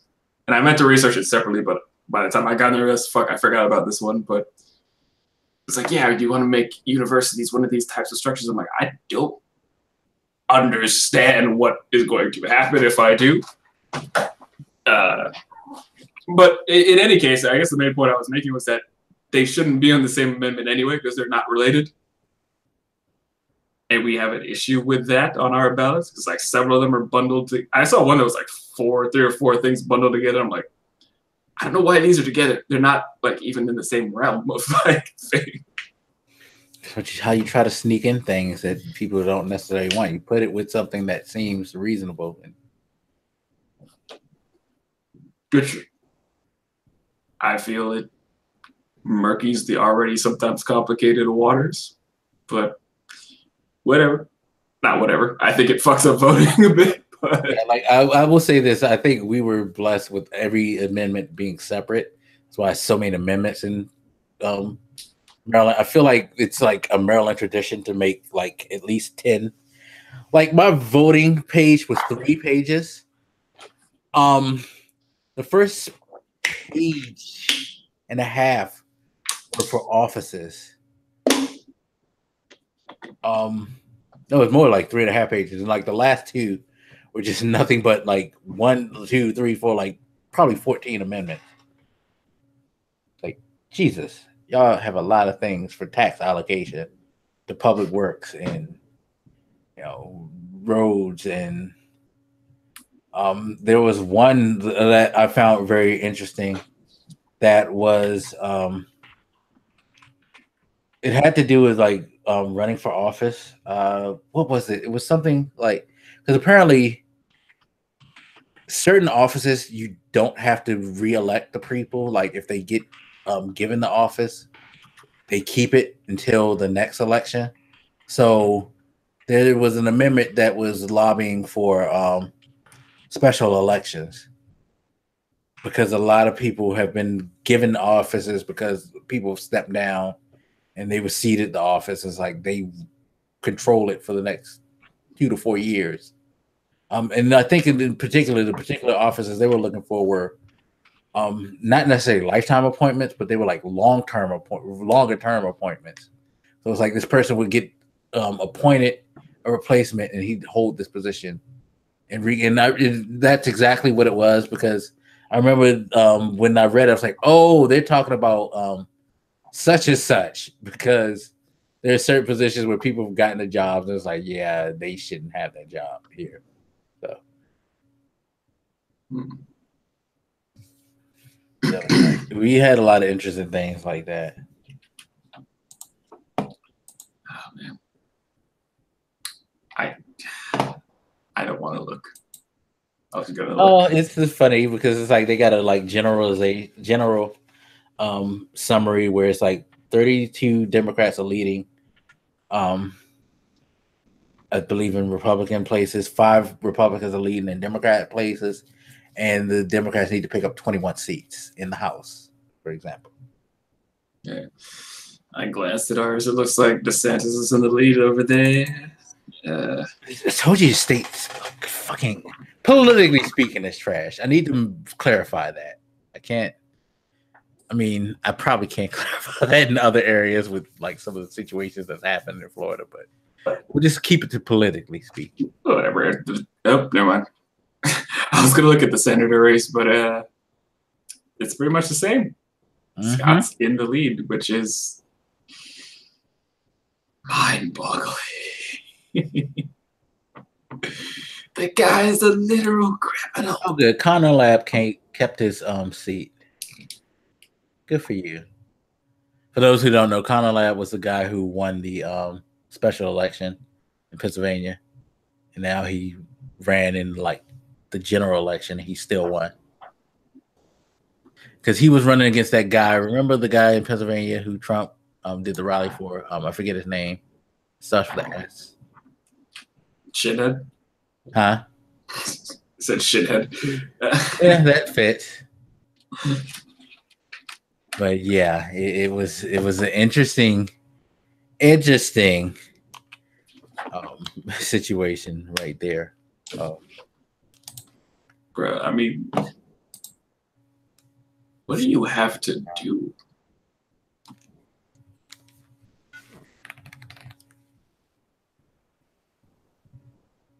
Makes living in Florida kind of sad. Just, like the fact that it's even close is just like, I don't understand how, why. Because you live in Florida, sir.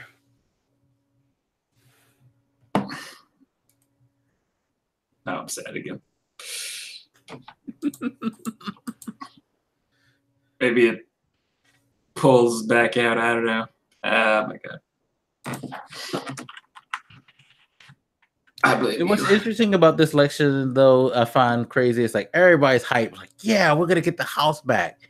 Do you know that there's a chance that experts say that the Republicans will pick up an extra 3 to 5 Senate seats? So it's like, yeah, you get the House back, woohoo! Guess what? The final vote still rests with Republicans. That is. Yep. Funny. Oh, okay, I got it messed up. I was like, what the fuck was that noise just now? Sorry. Yeah, there are 2 parts there. The House, Senate. Yeah. Democrats hope to take them both. Probably not. I shouldn't say probably not. It's not impossible, I guess. We're getting closer and closer to the 2-hour mark. So I want to ask you, what are your expectations? But like in the morning, what do you expect to wake up to? I'm expecting to wake up to Scott and DeSantis having won. And I'm expecting to feel a lighter version of how I felt when Trump won. The feeling being, how is this possible that you could be such a blatant liar and so ill-equipped? Again, I know I keep saying Scott is a criminal, but he is. He defrauded Medicare, like, very illegally. It was a really fucked up thing to do. Yeah, right now I'm looking at those numbers, I'm starting to expect to be back in a state of disappointment. But I'm hoping to be pleasantly surprised. Yeah, you never. Let's be optimistic and say you never know. Let's say this: I'm hopeful that the rest of the country balances out what's happening here. I think to your point, like if say a Beto won, that might maybe feel a little bit better. But obviously, I voted here, and it's never great to see the people you vote for not necessarily win. So we'll see. Yeah.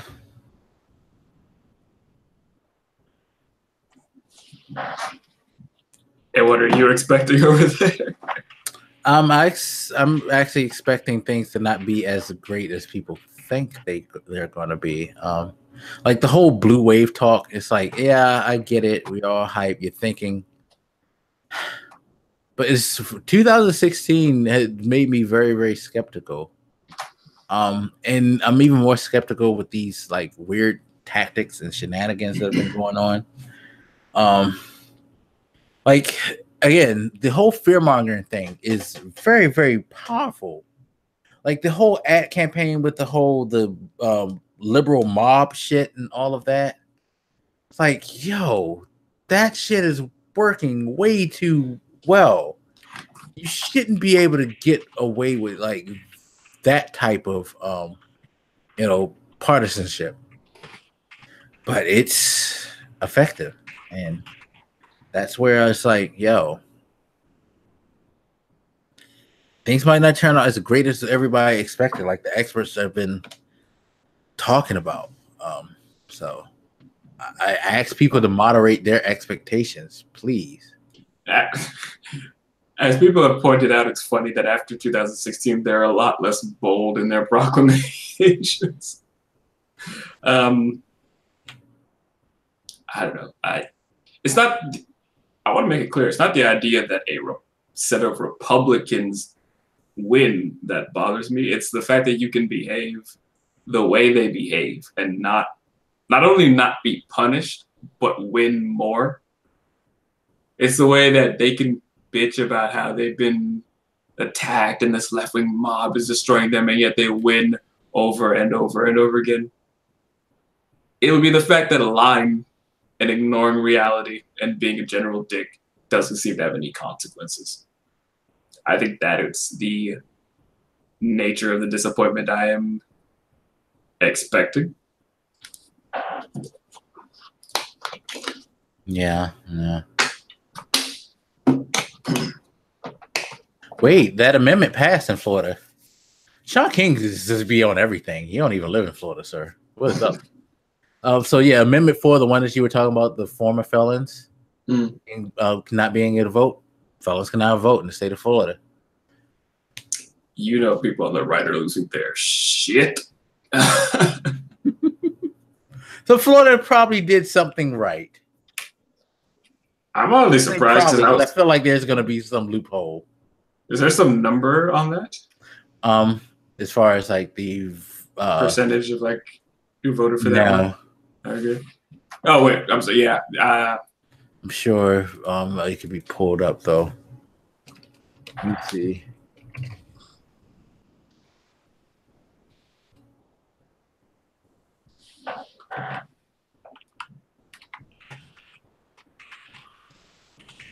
If I can find it. When did Vox become like the hotbed of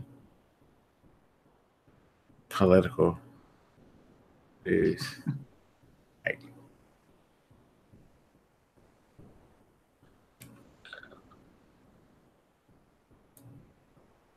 trying to think if I had a book recommendation. I was thinking about recommending the Ayan Hirsi Ali books again after we had our fun talk about circumcisions and shit. Oh, that's funny. There's a site called Florida Today. As opposed to yesterday. Oh, you got more than 799,000 votes. It doesn't say the percentage, but See, Amendment 1, too close to call. That's for homestead property tax exemption. Amendment 2, pass. Permanently places a 10% cap on annual increase of non-homestead property tax assessment. Okay. I think Amendment 3. I think that's the gambling one. Yeah, you get to pick. Now you get to pick whether a new casino can open there. Congratulations. You can be like Maryland and just about everywhere else, it seems, because casinos seem to be popping up in every state. In Amendment 4, that's the voter rights for felons. Amendment 5 would require 2/3 vote in Florida House and Senate to raise taxes. Okay. 6, too close to call. This must be the thing that has like a bunch of stuff stacked or something. Something about retirement of judges. Oh yeah, treating victims of crimes with more rights or whatever, and then it includes stuff about increasing the retirement age of judges from like 60 to 65 or something like that, and something about their terms. Like a weird mix. I felt uncomfortable about the language of the first part, and I was like, I don't agree with keeping these motherfuckers around longer and longer and longer. School one too. The school one. Oh yeah. Yeah, it's like, okay, what the fuck does death benefits have to do with I was hoping you could tell me.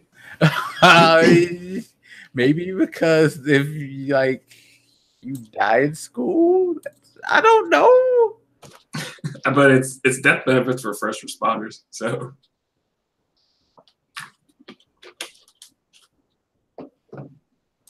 Oh, so apparently community colleges are considered state colleges in Florida. What? What the fuck? That's the purpose of a community college. It's government run. Ah. Okay. That's interesting because I thought all community colleges were considered state colleges. That's crazy. I feel like it's said in the name, community. Okay. Anyway. Okay. So. But it passed. Oh, there you go. Wait, I feel like they skipped a number because they went from Amendment 7 to Amendment 9. Where's 8? We didn't have an 8, bro. Is that an unlucky number in Florida? People died trying to use that number. Okay. I'm just saying about it. So Amendment 8. Yeah, something to do with like school board term limits and shit. Nah. I guess it didn't come up yet.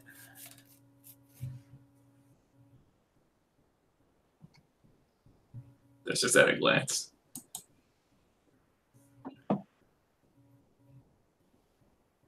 But that film thing makes me think like,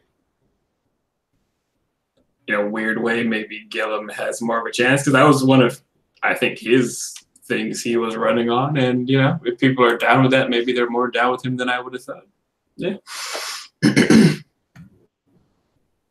But he took Hamilton tickets, so clearly he's not fit to run.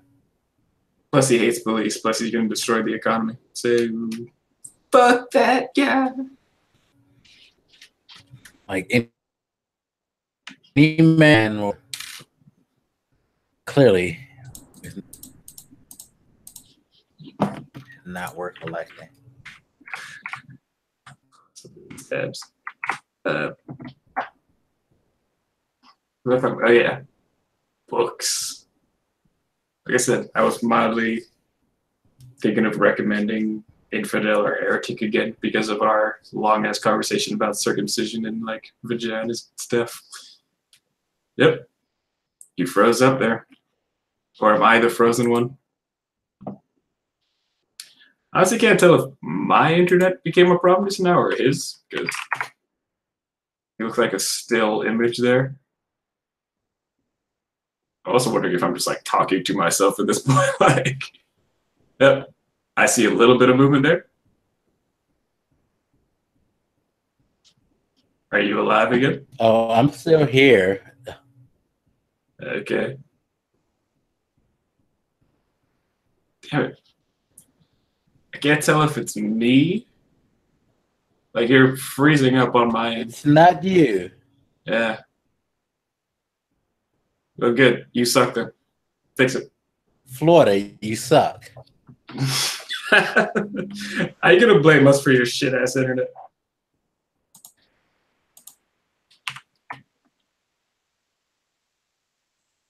Yo, does that open that site?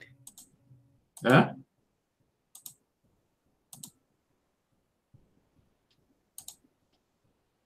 What's happening? Check your DMs. It says that Florida today is killing your stream. Yes, it's locking up my shit. Like my screen just went black. I can't click on my web browser. You ever think maybe it's because you were talking shit that whole time? No, but it proves to me why I should talk shit about it. And just as soon as I close it, what happens? Everything's starting to clear up again. Right. Why? Because Florida. Yeah, a good book I went through recently, or went through again, was Sapiens, A Brief History of Humanity, I think it's called. A lot of interesting topics there as it, you know, climbs through the history of humanity's early days into the modern era. I think we had I don't know if I had talked to you about it, but I had pointed out something interesting I saw about religion in there, about how essentially the history of the conquest of the Judeo-Christian religions. I don't know if you remember, we were talking, I mentioned that I found it interesting the way that when Christianity and stuff came into different regions, it kind of just swallowed up whatever mythologies were already there. Like I think in Ireland, you know, they had their Celtic religions and they had whatever goddess that they had at the time, and she just became like a patron saint of Catholicism in that country. It was, I don't know, it's a very interesting book. It covers a lot of interesting topics. It's Sapiens, A Brief History of Humanity by Yuval Noah Harari.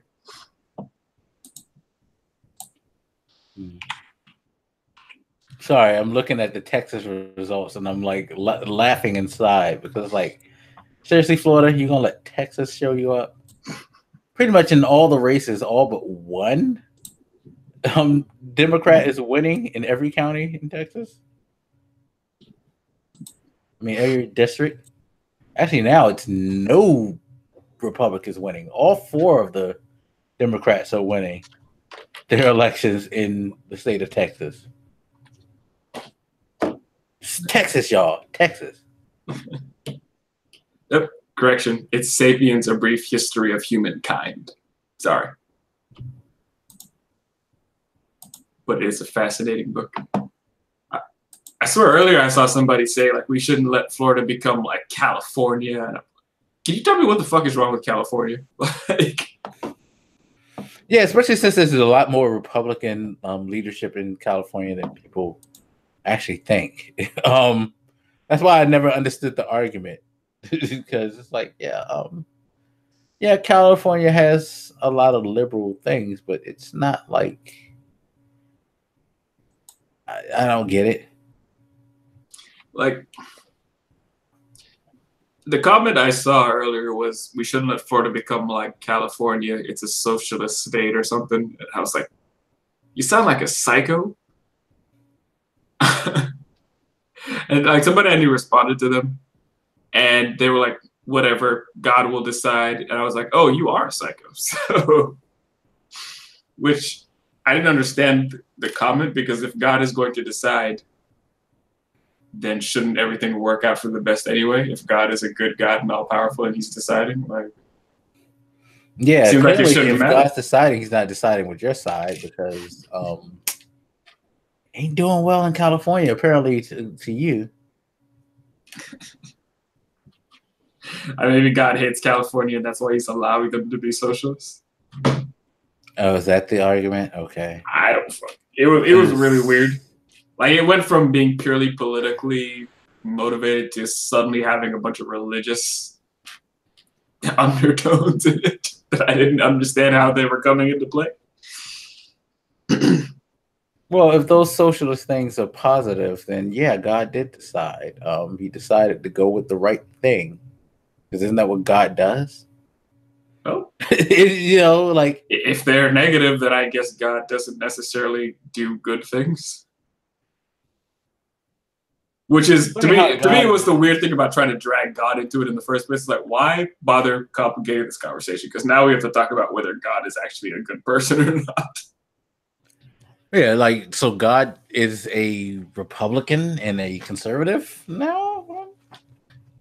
When did he change his when did he like join a political affiliation? Jesus doesn't give handouts, motherfucker. Man, y'all really they really try hard.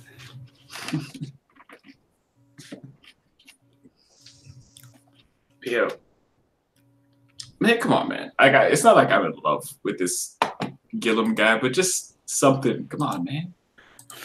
It's not even. Oh, look who won. Even though the polls just closed in Utah. That's weird. Mitt Romney is senator in Utah. He won Orrin Hatch's seat. Big surprise. I forgot that was even a thing. Yeah, I forgot about it until the show was like, oh yeah, he was running in a place where he's following one of the most like evil white men ever in creation. I think he's gonna win. Congratulations to him, I guess that. Yeah, he gets to like ramp up for his next presidential run. This is annoying. I went to YouTube to like look at something, and this video came up that said "Triumph in Texas," and it's one of like Colbert stuff.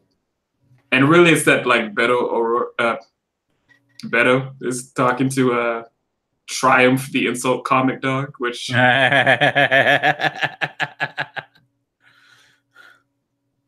That dog is the most long-lived dog that ever lived. No, that is 1%.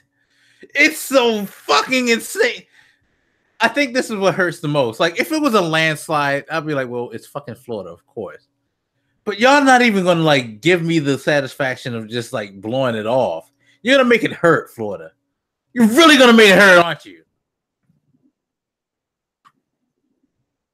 I think as somebody, you know, seeing all the people who voted here and all that stuff, and seeing all my friends on Facebook who are very passionate about it nowadays, I think what would hurt if it's close is like, man, we did all this, everybody got the vote out, everybody tried so hard, and like we still lost. Like I feel that would really discourage a lot of people from voting again.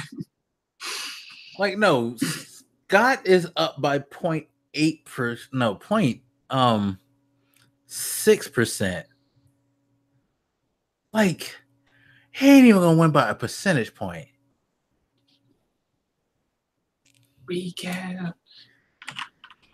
Like, seriously, the distance between insanity and sanity is 0.6% in Florida. That close. I mean, Gillum is losing by a full percentage point now, so yeah. Here we are. I mean, I keep telling people, man, we have a strong.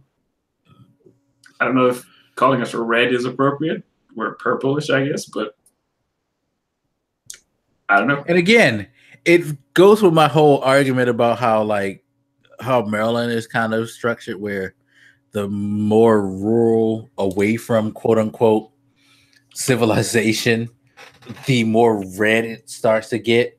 Like, none of the counties or districts I see in Florida are near major cities. that went for fucking DeSantis. That's sad. Like Miami-Dade, that's all Gillum. Tallahassee, Tampa, that's Gillum.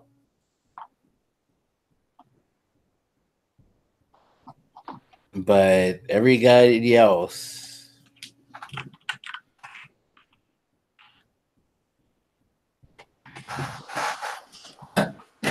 84,000 votes ahead. That's insane.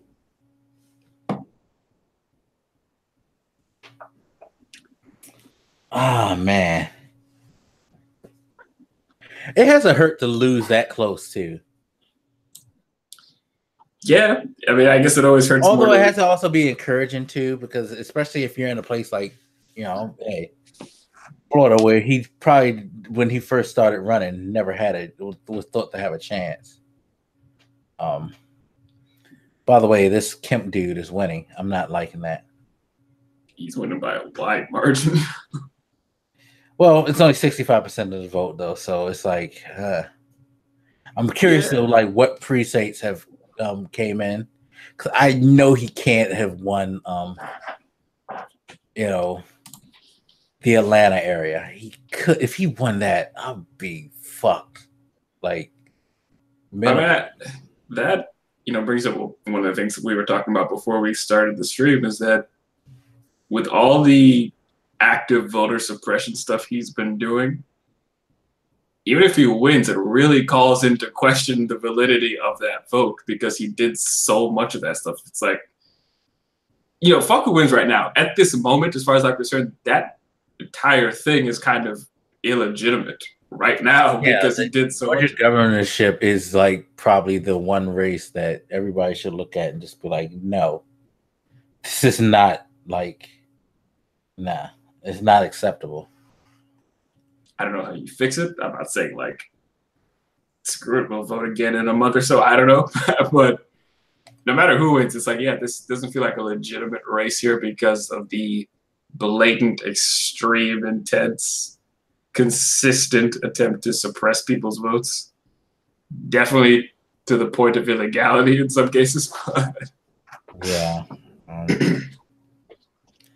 That's sad. It's gonna probably happen, which discourages people. She ran a great campaign.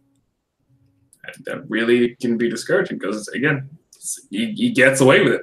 If he wins, he did everything wrong and he still gets to win. And to all you first-time voters in the state of Georgia, I have to say this because I just thought about last time. Please don't be discouraged in voting. Please, it's especially in this situation, to know that, hey, you're kind of handicapped by a jackass. Stupid state laws, which now you know what amendment to push for. But even like when I look at the governor race here, let me see, because I saw the number a bit ago. So what is it? Almost 4 million people at this point voted for DeSantis, right? That's 4 million people that think DeSantis is a good idea. What?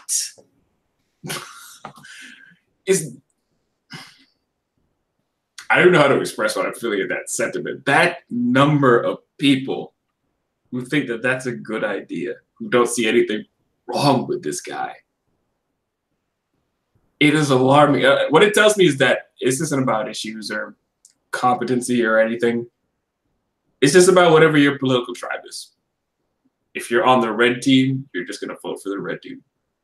Same thing with Scott, because how many votes does Scott have at this moment? Let's see. I'm assuming about the same number. Obviously, I was talking about Rick Scott Google. Who else? What the hell are you doing? Who else could I have possibly thought about? Summers came up. No, just Scott Sports, which is a company, I guess, and Scott Toilet Paper. Like, come on. That's Rick Scott, yeah. We're in the middle of an election. Obviously, come on. Anyway, let's see. Yeah, a little over 4 million people have voted for Rick Scott. Rick Scott who has a history here of being an asshole, who, as I have mentioned, has committed fraud against Medicare, and he has 4 million plus people who still think he voted for this dude is a good idea. That is just a strong indicator about partisanship in this country. Because at this point, and we saw, remember I was saying similar things back when we had that Roy Moore situation. I was like, what does a guy have to do to lose your vote?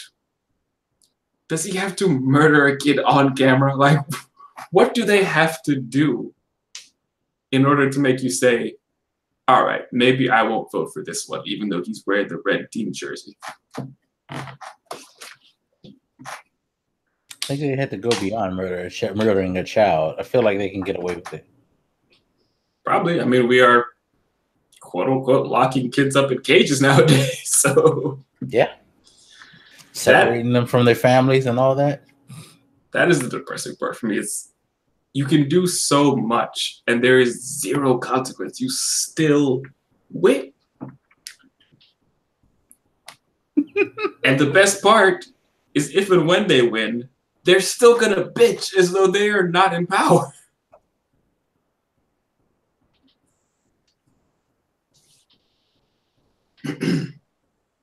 It's like Stacey Abrams is partially going to lose because people didn't like that she burnt a racist flag when she was a college student during a rally for support against getting rid of the Confederate flag, and that some dickhead who has been committing voter fraud and like all types of fucking like underhanded deeds posts a picture of somebody who supposedly is the Black Panther Party and says they support her, and that makes her unelectable.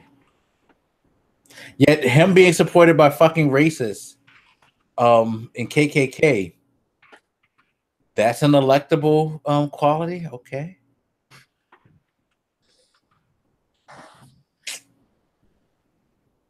I love this country.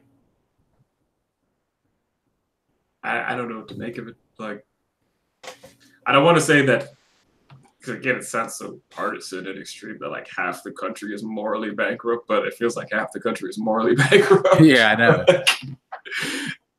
And it's not about party official, affiliation. Again, this man is cheating the system. He's abusing his power.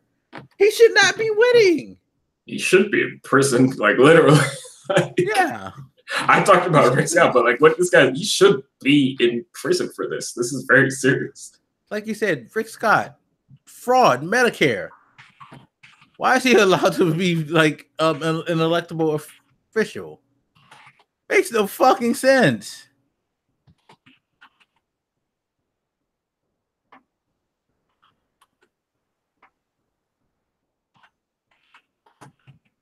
That's the question. Why is he allowed to? I'm going to leave that question alone. Oh, Wexon beat Comstock. That's the election I was telling you about in the state of Virginia where the ads were just ridiculous. Where it was just like, she likes Hillary. I didn't say anything to you, ma'am. Why are you going off on the spot? Anyway, well, that's an election where I'll tell you like the Republican ads were like, she loves Hillary Clinton. You don't want to vote for somebody who loves Hillary Clinton, do you? And then the Democratic ads was, her name is Trump stock and she loves Trump.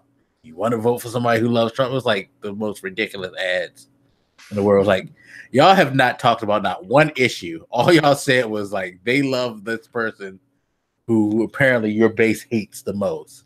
So do you want to vote for somebody who your base hates the most? Or do you want to vote for somebody who's a champion of the person that you love the most in your... It's like, okay, there's no political value to this at all. So hopefully Senator Wexon will come in and actually do something, not just... Representative Wexon, sorry. Not just say, well, I don't vote for Trump. Like, that's some bullshit. You mentioned earlier that you hate how much he is in the forefront of things, and that is a serious problem because I think it hurts Democrats too, because too many of them aren't focused enough on saying, I'm going to do this for healthcare. I'm going to do this for the schools. I'm going to do this for the environment. I'm going to do this for jobs, which I think Democrats could do a better job of talking about jobs. But Yeah, they could. Saying what I'm going to do, because I've seen commercials like that here too, where it's like, this guy voted with Trump 96% of the time. Like, well, that's probably stupid considering how stupid he is, but who are you again? Like, and also, again, I'm looking at the thing, and O'Rourke is still winning with almost 80% of the vote in. And again, they do the breakdown on the map, and it's like, it still floors me how like urban areas come out for Democrats and rural areas are the ones that come out for the Republicans. So like he's got the San Antonio area, the Houston area, the Dallas Fort Worth area, and the El Paso area. Those are probably the biggest urban seats in the state of Texas, and he's fucking carrying them all.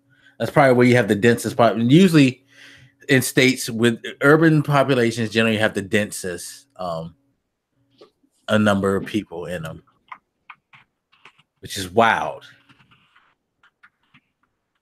Which is why they like to gerrymander things, because if you don't, then you can get fucked just by like losing the biggest areas, which I find like hilarious. It's like, again, I'm seeing this Democrat beat an incumbent Republican in Virginia by almost 1%. And what does she have? She has Richmond. She has the whole entire Richmond County. And if she can get like the upper Arlington, Fairfax area, which is close to DC, and yeah, she has Norfolk too. See? Like all the major seats, they're winning. It really shouldn't be so cleanly divided among geographical lines, party lines. Like, it's depressing that it's that way. Yeah. When I look at these rallies that Trump has or Republicans have, and I see that it's like pretty much only white people. Obviously, there's some black people here and there, right? Or women or whatever. It's Republican gatherings are very homogenized right now, and they don't seem to acknowledge that is at least indicative of a problem. Hold on, what's up? Sorry, I just got shocked because the incumbent Republican in Salt Lake City area of Utah is losing. And you know what her name is? Nope. Mia Love. The fucking young black woman. Oh, sorry. Now I feel bad because I was going to be like, that sounds like a poor surname. Sorry. I mean, it might be, but yeah, it's like, yo, she's a young. You're the Republican incumbent. So weird. In Utah? He's losing by a lot. Yeah. That's what, he's losing by almost 10%. Maybe they woke up and they're like, yo, you shouldn't be here. I don't know. They probably were like, wait a minute, we don't like black people. What? You tricked us by being Republican. Get out of here. Maybe they found out she's not Mormon. I don't know. I don't know. It's a weird thing. Like, yo, you're the incumbent. That threw me. I did not know. I mean, it's nice to see, though. I mean, there's nothing wrong with being a black Republican if you're a sensible black Republican. Most of y'all are like worse. I'm sorry. Hate to say this. I don't know many black Republicans who are like actually decent people. They're usually like no, seriously. They're usually like the Kool-Aid that they sip is like ridiculous. It's why like I understand a person like Candace Owens, because it's like, yeah, that's usually how y'all are when you're a black Republican. You're so far off like reality that you're a cartoon. Sure. I mean, I don't think too many people hate like Michael Steele. No, because he's actually a sensible person. even though he's done some things that have been very, very questionable and that people hate it. It's like when you actually listen to this, like, okay, you made some bad decisions, but you're not actually a total dick because you seem to have some type of, I wouldn't say remorse, but some type of sense of responsibility to your actions and like a ability to have a reasonable conversation at least about what's going on. Sure. It's, I mean, No, it's McCaffrey's probably getting their ass whipped right now. it's probably not good that Steele was the only example I could think of, but No, because you missed the whole what was his name? I think his last name was Alan Keyes. You missed the whole Alan Keyes era, luckily. Alan Keyes was the like residential token black presidential candidate for a minute. Like, every time there was a presidential election, this dude was trying to be the Republican nominee. And I felt like he was just ran out there just to say, hey, we got color. But even this feeds into my point, right? About the Republican Party is so homogenized around white men in particular. When you look at their rallies, it's almost a sea of white people. And to be clear, there's nothing wrong with being white people, by the way, guys. It's fine. It's all good. Everybody's cool. But it should be alarming, or at least of interest. It should give people pause, the fact that the Republican Party is not able to attract anybody really other than like some white men and white women and a very small number of anybody else. Like, that should be an indicator that, yeah, there's something weird happening here, because if this really is just about ideas, there's no reason to me that there shouldn't be more black conservatives. I mean, I can see black people being down with some of those values. Yeah. But there is such a powerful racist element in the Republican Party. I can see why they're not interested. There is, I don't know. You would think that there wouldn't be such an obvious racial gender split between the parties, and the fact that there is ought to make them think more. And all the other people who stand behind Republicans now ought to really think about that fact. Why is it that they cannot attract black people or non-white women or people in the LGBTQ community more than they do?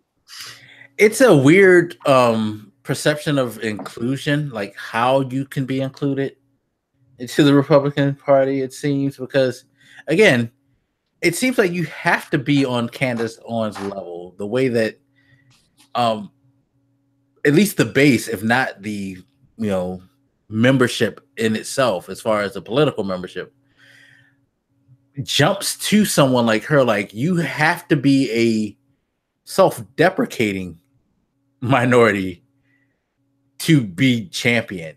It seems, you know what I mean? Sure. It was just bothersome because it doesn't seem like again, the sensibility, like you said, Michael Steele doesn't seem as bad as people make him out to be, but he's not the representative. The representation of that party are the Candace Owens or the Kanye West, like before he decided to buy out apart politicians and things like that. Like, the people who adhere to the conservative things and admonish black people for not getting on board and admonish black people for being hoodwinked and do the whole you're being tricked and you're being abused by liberals type talk, and if you're a liberal then you clearly don't love America, like that. They sell out on a level that's ridiculous. Instead of it's not even a political based argument that they make. It's just like, if you're not down with my side, you ain't shit. And you need to listen to what these people say. Like, I hate to say it like this, but it borderlines on a slave master relationship in some areas. The embrace is weird too, because in general, they won't do anything to actually attract minorities. But when they actually have a minority, they make a big deal of it. So it's like, you clearly notice that this is a problem, because every time you have a Kanye show out for you guys, you're like, see, there's a black interested in us, which the added attention to them shows me that you notice that it's a problem, that you guys don't have many minorities in your group. So, and I don't know. I can see the politicians themselves overlooking it, but I don't see how supporters can seriously sit there, look at Trump's crowds, and be like, yeah, there's no racial problem here, and not ask themselves, why is it that Black people avoid this place like the plague? Why is it Hispanic people aren't here in droves? Where is the strong LGBTQ presence in these rallies? That homogeneity should, I don't know, at least be a thinking point for more people in more cases. Yeah, they're projecting that I camp lost. Yeah, they are projecting that shit. That's crazy. I got 98%. Oh, Heidi. Florida's not looking good. Heidi, you suck. What you get? Oh my god. Let's get pigs out of here. Oh my god. How is this possible? How is this possible? I know. I'm sorry. I'm sorry for your state, sir. Now McCaskill might go down too. Oh shit. That's just crazy. You know, Senate ain't looking good. Tomorrow, people are going to look at where Democrats didn't win, and they're going to shit all over Democrats. And on some level, it's kind of deserved for the ones that didn't really do a good job presenting themselves, who fell into this fight with Trump more than like pushing themselves. Mm-hmm.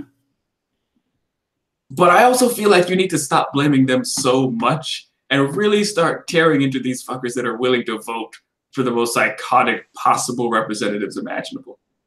Like? Monsieur Scott. And that's the thing. The elections in Florida that are the major ones, the campaigns generally centered around the issues and candidate versus candidate. It wasn't necessarily a Trump versus Trump. I mean, a Trump versus anti-Trump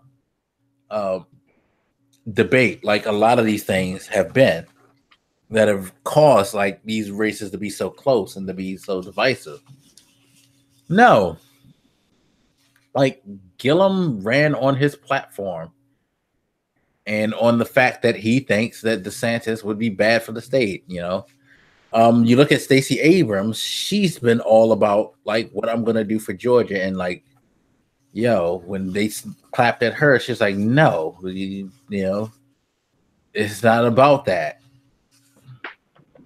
It's just like crazy that the people who run the like proper campaigns are the ones who seem to are gonna go down more often than the ones who ran like you know, Wexton in Virginia, that whole like Trump type, let's just sling mud back and forth there.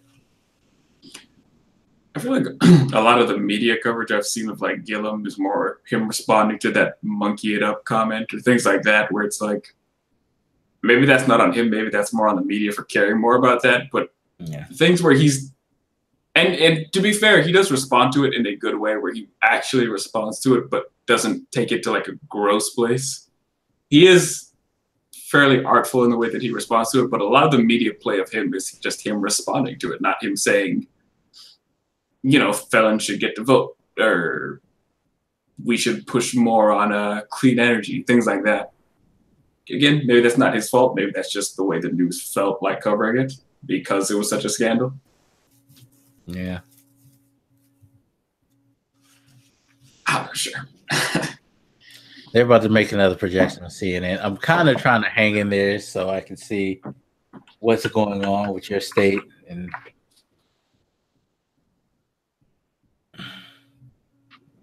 so they're projecting that the Republicans keep control of the Senate. Well, there's a duh.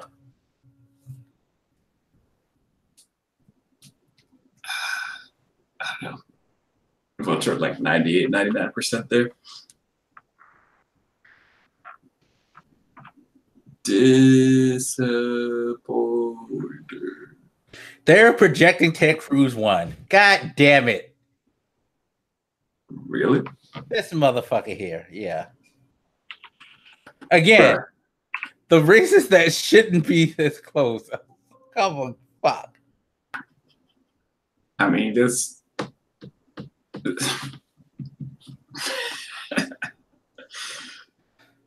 I don't understand how conservatives can like Ted Cruz. Yeah, I know, because he's such a like bitch. Right. I mean, they're always pushing this like image of like this tough guy who fights. Like that's one of the reasons they supposedly like Trump, because he's supposedly a tough guy who fights back and blah blah blah. Cruz is the most spineless motherfucker I've ever seen in my life. How do you have a dude say that your father participated in the assassination of a president and call your wife ugly, and then you still get on your knees and give him a blowjob? Are you for real? This dude is, bruh.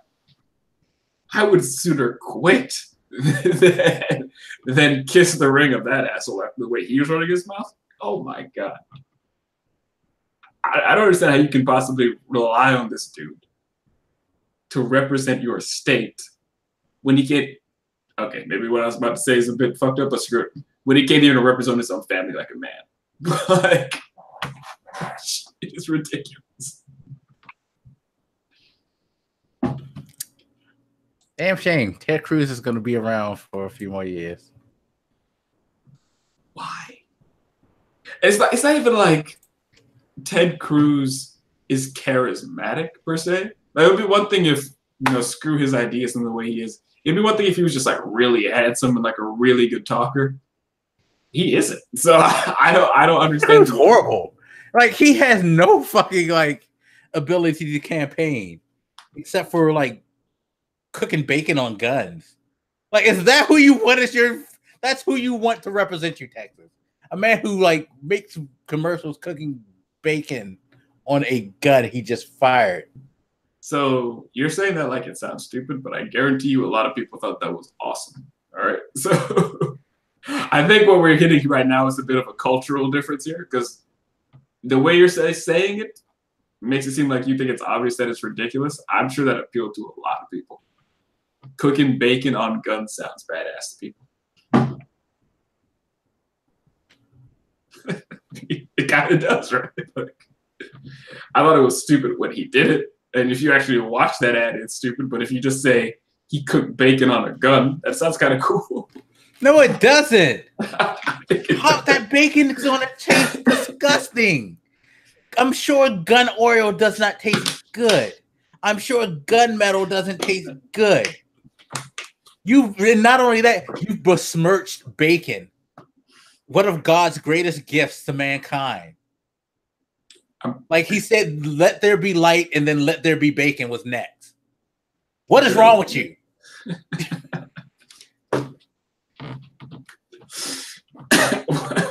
What is wrong with you?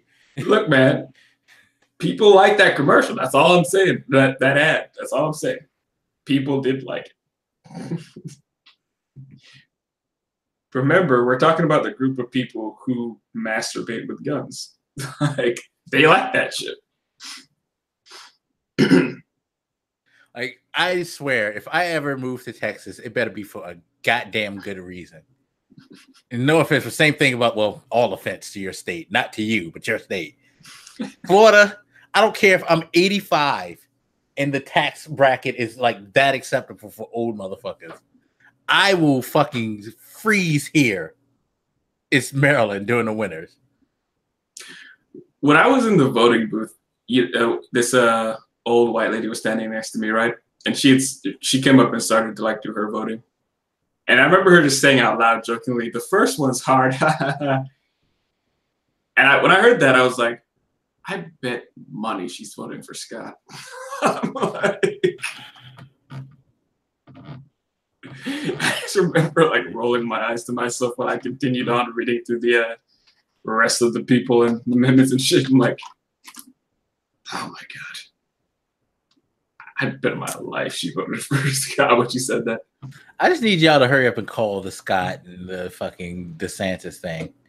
Like, y'all are now having what? DeSantis, this will be what, 16, 20 years straight? of ridiculous Republicans as your governor. You had 8 years of Jeb, 8 years of Scott. Yeah, 20 years of bullshit governors. What the fuck is wrong with y'all? Yeah, sadness.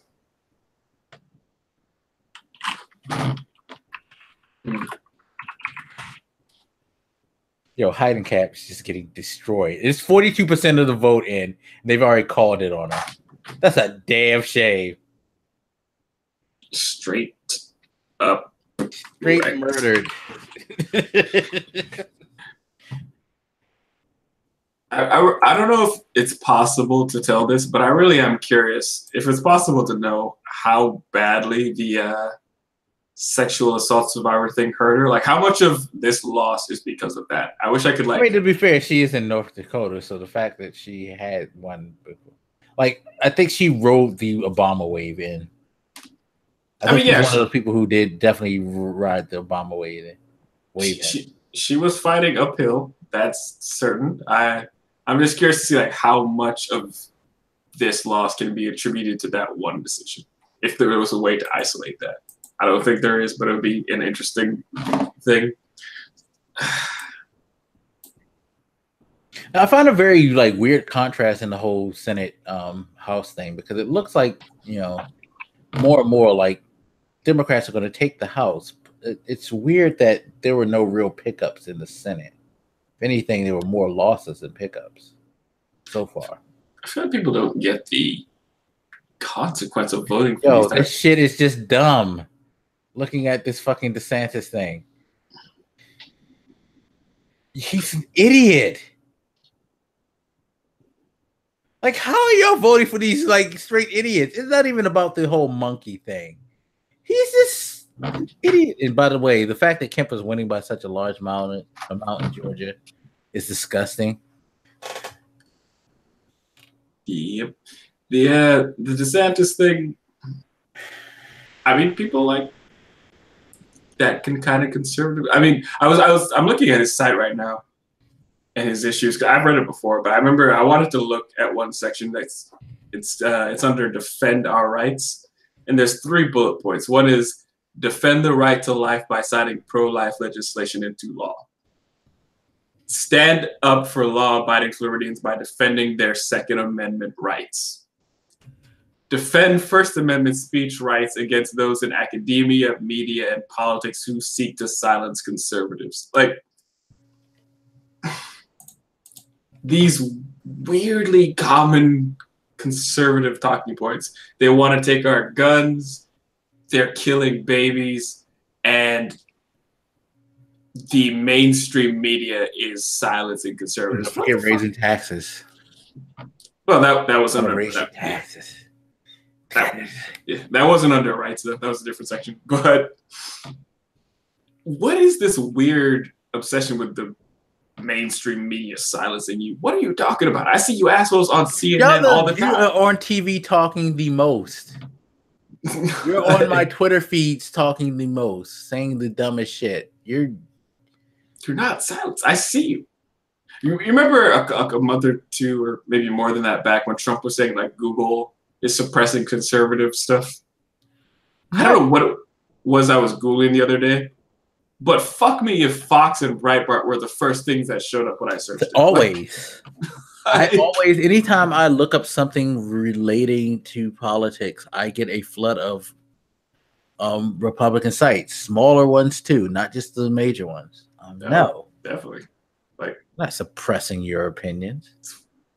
Oh, come to think of it, I think he like Googled himself and came upon that theory. But yeah, I can't remember what I searched, but yeah, those were like the first 2 things were from those sources. I'm like, I don't understand this weird obsession you guys have with being silenced.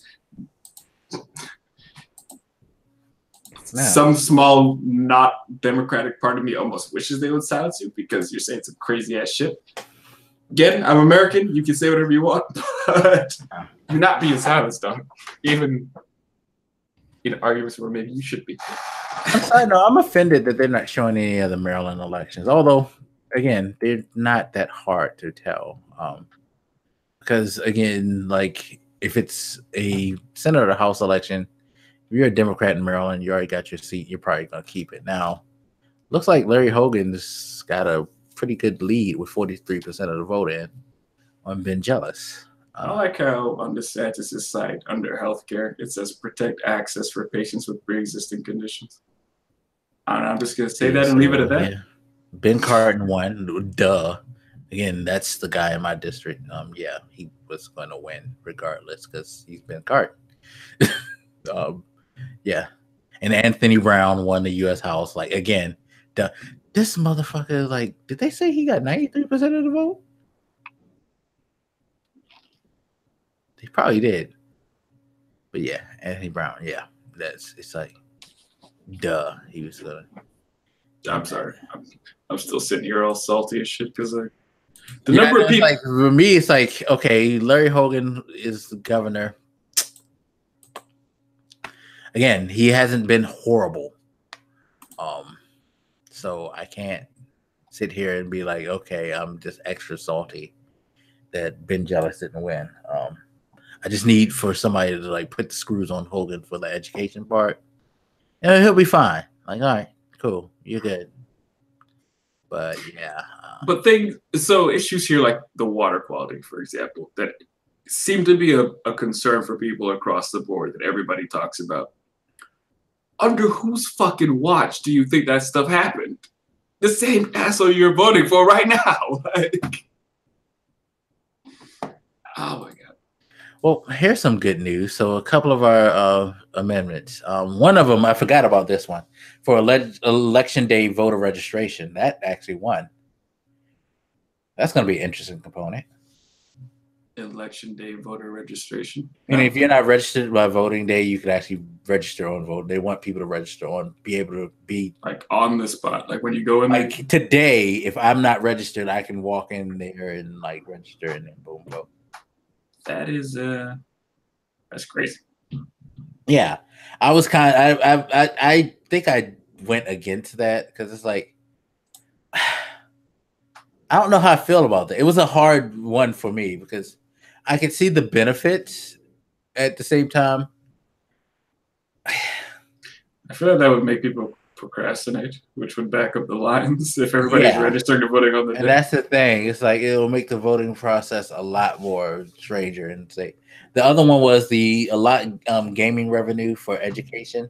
That won like by leaps and bounds. Like, good. Now make good on it and give us the money that, because one of the reasons why we have a casino in Maryland, the MGM. Well, we already had Casino Live, which was like a smaller casino, but the one reason why people voted MGM to be in because the campaign was pushed on the promise that, look, this will be a huge benefit for Maryland education and for our infrastructure. And so far, so they've been like pretty on point with the infrastructure part, although I've maintained that a lot of the infrastructure work that they've put in so far has been to where I work at. They've been reconstructing a lot of the roadways to make it more accommodating for the casino traffic, which is like, okay, that's not the infrastructure work we need. You don't need to start blocking off neighborhoods and turning the expressway into a highway to make it easy for people to transport themselves to the casino. That's dumb. No, that's not what we signed up for. But the education thing, you know, that was what MGM and the state pushed for. They were like, yo, we're gonna like be able to like make more money for schools and blah blah blah blah blah. But it hasn't really been done. So this hopefully will light that fire. Oddly enough, I live in the weirdest state because we're gonna have a Republican governor who's surrounded by nothing but Democrats, with the exception of like pretty much everybody around him is a Democrat. It's so weird. So that would be the perfect narrative. Like we're under siege. They're literally surrounding. Yeah, no, he can actually make that argument if he wants to. Like with the exception of like the state Senate, which is kind of reddish. Any major position, like the comptroller has been a Democrat for years. but he's a great comptroller. I mean, he's done a great job. So, yeah, it's just wild. You know, Attorney General is a Democrat, all that. Like,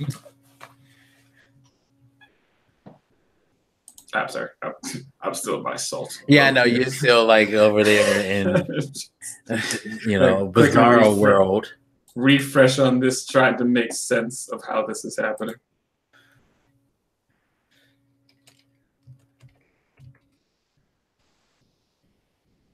Appoint constitutional conservatives to the Florida Supreme Court. Fuck you. Oh my god.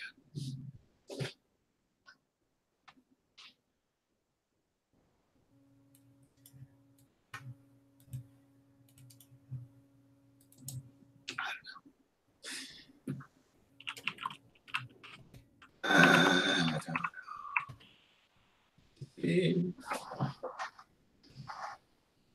Maybe it's time to move.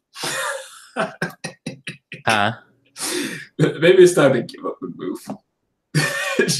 just let him have the state.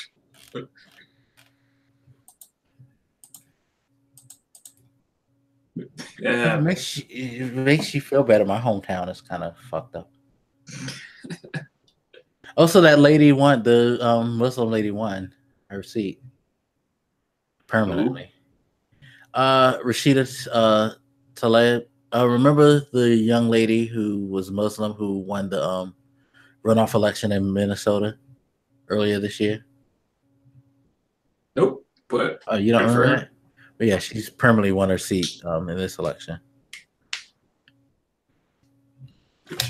which is just cool.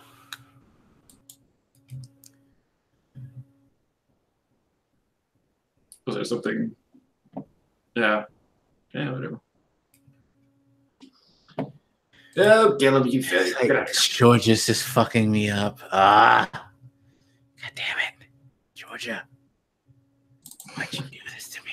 Don't do this. I blame Obama. It's because he came. People hate Obama. You could always blame Oprah too. Fuck him. Did she come to Florida? Whatever. Fuck him. I mean, she tries. Out here messing shit up with her presence. Everybody was all like, yeah, let's get these assholes out of here. Boo, Obama sucks.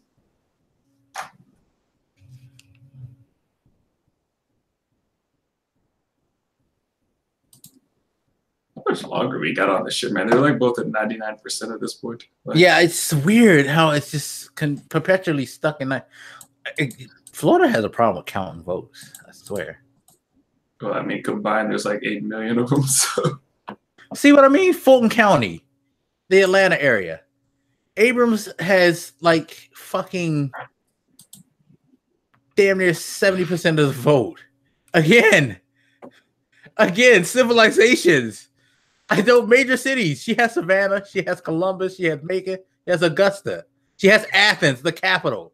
Again, what is this weirdness with civilization only caring about like liberal issues?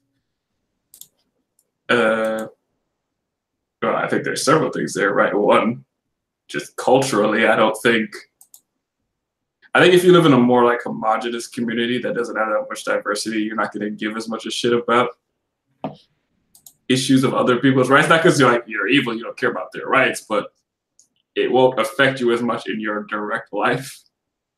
Like, I seriously need all you slack-jawed yokels to get your shit. Yeah, my God. Hey, I'm from Georgia. I can call them that. I've known enough to know that there are a lot of slack-jawed yokels there. Fuck. Hey, that's you, dog. That's send those. Make sure you send those bullets his direction. And send all tweets, email to Black Megas. That's pretty much my name and everything. Fuck it. All those bullets you guys are putting in your gun, don't send them my way. Oh shit. Fuck. Oh fuck it, I'm not even drunk. Just imagine if I actually sat and like got fucking wasted while watching this shit, y'all. You could. I bet somehow the clip of you saying that shit is just gonna find its way to Trump, and then you'll be like, "See these black people talking, calling everybody stupid all the time." Including you, sir. Yeah, Yeah. put that in your clip. Shit. I didn't say shit. I said Southern whites are the finest folk I ever did know. See, you live in bizarre world, so you kind of need to tread more lightly. At least I'm in a more like I have a fighting chance here. I don't know. It's weird. You maybe it's just because of the people I'm around. Like you would get the sense that there's more of a liberal presence, and then you look at stuff like that. It's like, nope, it's split like right down the fucking center. Like, and by right down the center, I mean somehow still always in Republicans' favor. But no, it's kind of goes back to the power of Trump we were talking about, how he's rallied the people with fear. I mean, and you got to think the people who he's reaching are in those areas that I spoke of, the more rural areas that generally don't vote on the level that they probably have started to vote now, because they're invigorated to do so because he's touched upon the thing that bothers them the most. And a lot of people in the Republican Party are starting to like tap into that. And while it doesn't necessarily work all the time, and while it shouldn't work all the time, we're seeing results in certain states and areas where, yeah, it's going to work. I mean, you would imagine that Trump rhetoric would work in more southern states. Sad to say, because southern states have traditionally had a more lean towards not necessarily conservatism, but towards the things that Trump has brought to light, anti-Semitism, homophobia, things like that. Nationalism. Nationalism, the whole like slant against the media not representing people right and only like catering to certain viewpoints, because like, why would the media want to write about how good it is to be a racist or nationalist or sexist? You know what I mean? But he's tapped in those people who felt like they are the assaulted. I mean, shit like the Hollywood complaint, I could see a bit. So when you look at a show like Roseanne that really did represent like middle class American whites, like, yeah, you don't really see that very much. I mean, obviously you see like white people in TV, but they're usually more, I don't know how to say it, like affluent than that group of people. Like that type of family that Roseanne, as an example, represented was something that just, it really wasn't represented that much. Well, it's one reason why the original was so popular. Right.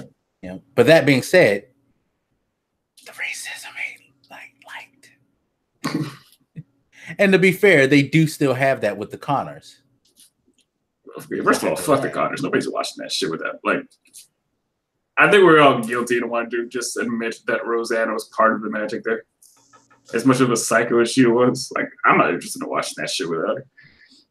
Well, to be fair, I didn't watch it with her either. But I'm much. I would watch it if I watched TV like that, because I like John Goodman. I think John Goodman is a great actor. Also,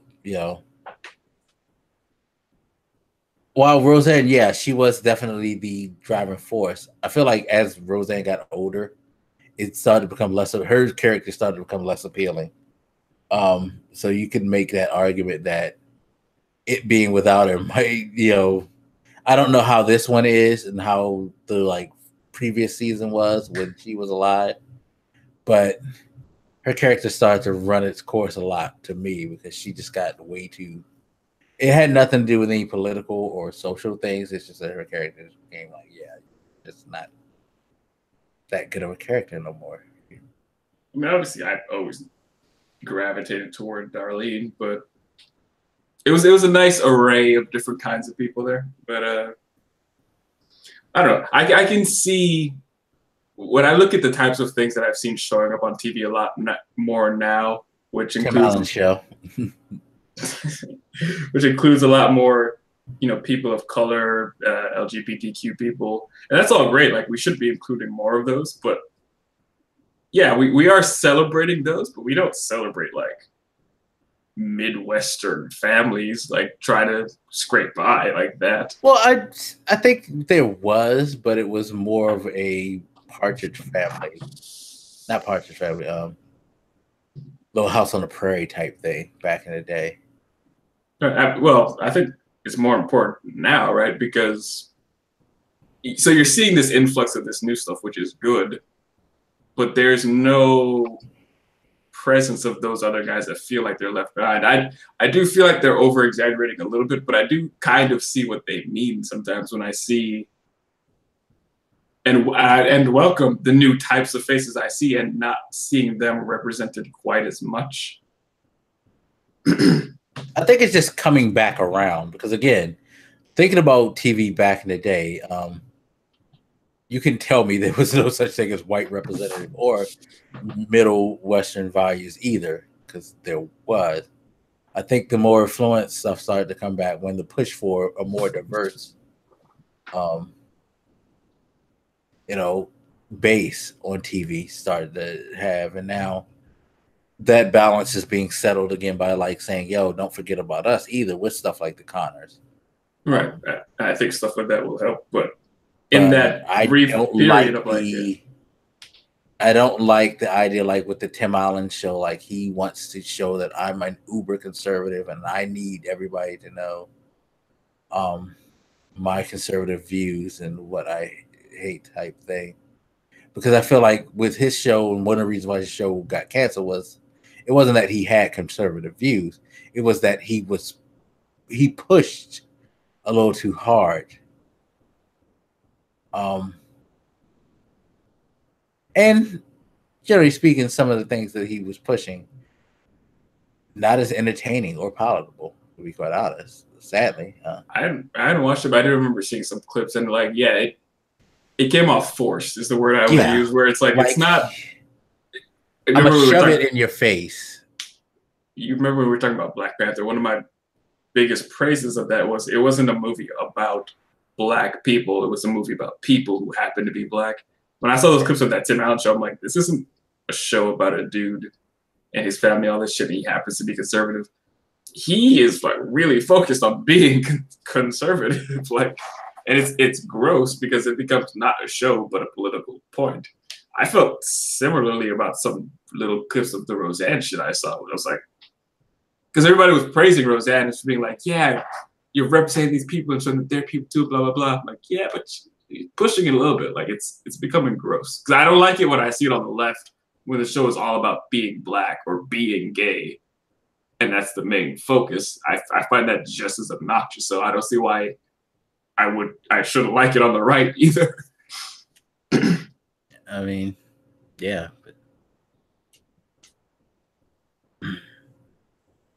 Wow, Democrats only need 4 more seats to get the House. That's interesting. But yeah, we're still gonna have a split Senate, but this is gonna be so weird because again, a split Congress. It's gonna be so fucking weird. I feel like I've been lied to about this blue wave. I feel like the blue wave has happened. It's just like, again, people didn't necessarily describe it properly because the blue wave is in the House. The House was. I'm just saying. As somebody in Florida where there's a bunch of waves living on the fucking coast, I want to see more water in my face. Where that wave at? And I keep seeing the Scott and DeSantis thing. It's like, God damn it. How is that possible? I wonder if it's because of the millennials. I don't know. I just talked earlier about how we blame kids too much, but how is it possible, bro? Like, I just saw a breakdown of the cruise thing, and it's like they did it by gender, and white women and white men basically are the people who voted for Cruz. like his strongest percentage in any other demographic was Latino men, and he got 39%. You know, at the risk of being ageist here, I have to think that part of our problem is we have so many fucking old people here. Yes, no. I agree. As someone in my 40s, I agree. We need to get up all these old people out the fucking way. And that's part of the problem. What we have is because you have these old people voting for old people with old values. Especially here, because like people like retire and all that shit. It's like, I feel like it's a lot easier for them to vote because they don't got shit they're doing all day. No offense. Yeah, no, they're sitting people at home fucking like, yeah, no, it's true though. If they are retired, they're not working. They don't necessarily have kids to worry about and shit. Like, they have the most open and you lived your life. You worked hard. They just declare. I hate your state. Son of a bitch. Like, this dude is a nightmarish candidate. He's fucking governor of Florida. What the hell?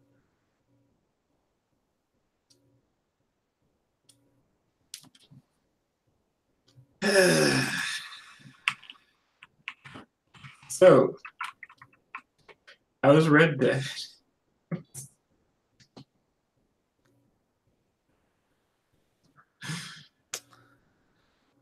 What the hell? The hell?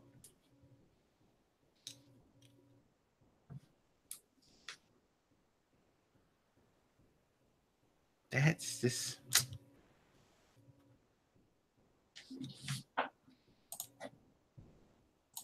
That's just sad. Again, proof point that you can openly run in a racist way and be fine. I like this tweet. How could anyone vote for that creepy, spineless Zodiac killer looking motherfucker? Sorry, now officially think most of Texas is really stupid. Oh, a friend of mine who lives in Texas was like, yo, I don't blame you. Just imagine if you lived in this shithole.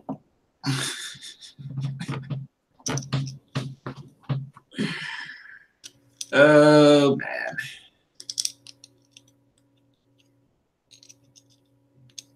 That's it. Does that mean Cruz won? Is that why that was tweeted just now?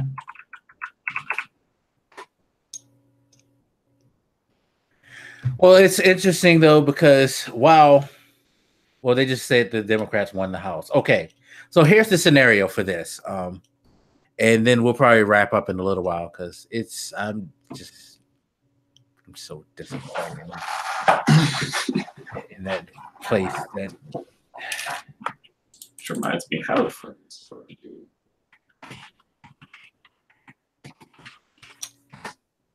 Ooh. Not great, slightly better, I guess, but anyway, doesn't look like it's happening. Funny, Steve Kerr just like tweeted Beto 2020. Honestly, I think he set himself up for not a presidential run, but at least to become state governor,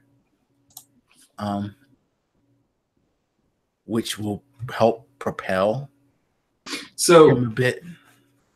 This might be overly cynical of me, but like the past month or two, when I've heard the news talking about how high like interest is in the Democratic Party and how there's probably going to be high voter turnout, I hadn't really said it, but part of me was thinking like, I kind of wish you'd stop saying that, because I can't help but feel that people on the right are hearing you talk about this fucking Democratic wave and they're like, bitch.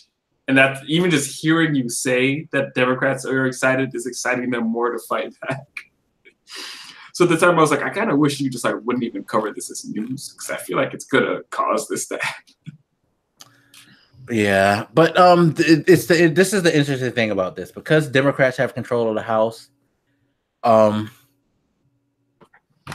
Here's the thing that's going to be very, very interesting. This is going to be important for Democrats as well. So anything that's put on the table by this administration technically can be deadlocked. The reason I say that is because everything goes to the House first. It has to clear the House before it can go to the Senate for the finalization vote, and then go to the president to be signed into law. With the Democrats taking control, you have a natural inclination to think, and someone actually tweeted this, and I was like, damn, they beat me to the gun. But it kind of goes back to what was part of the Obama thing, why people like to try to give the sense that Obama was ineffective. When the House is in control, nothing moves. If it's in control of the opposition, technically, because the opposition could just block it. I introduce a bill, we're just not going to vote it in the House, and it never gets any further. It never goes to a debate in the Senate. Never has a chance of reaching law. So the Democrats can handcuff Trump for the next 2 years and more if he gets reelected. Oh my fucking God.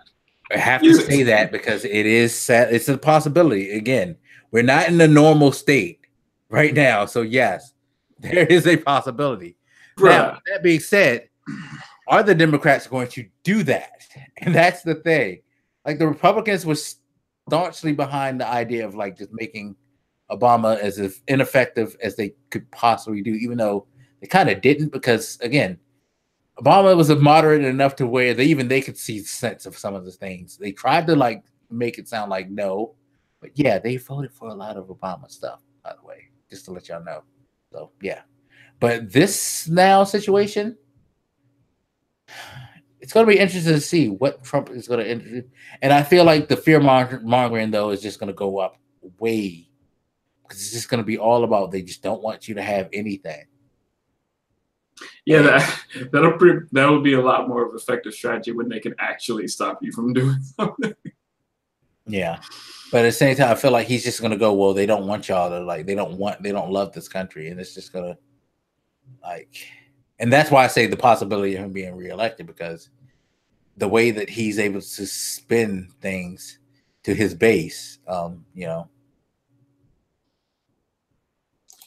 So I hear that, and I get concerned that Democrats might choose not to stand up to him as much because they're not as keen on being, I hate to say it like this, but they're not as keen on just straight out dicking out people like Republicans are.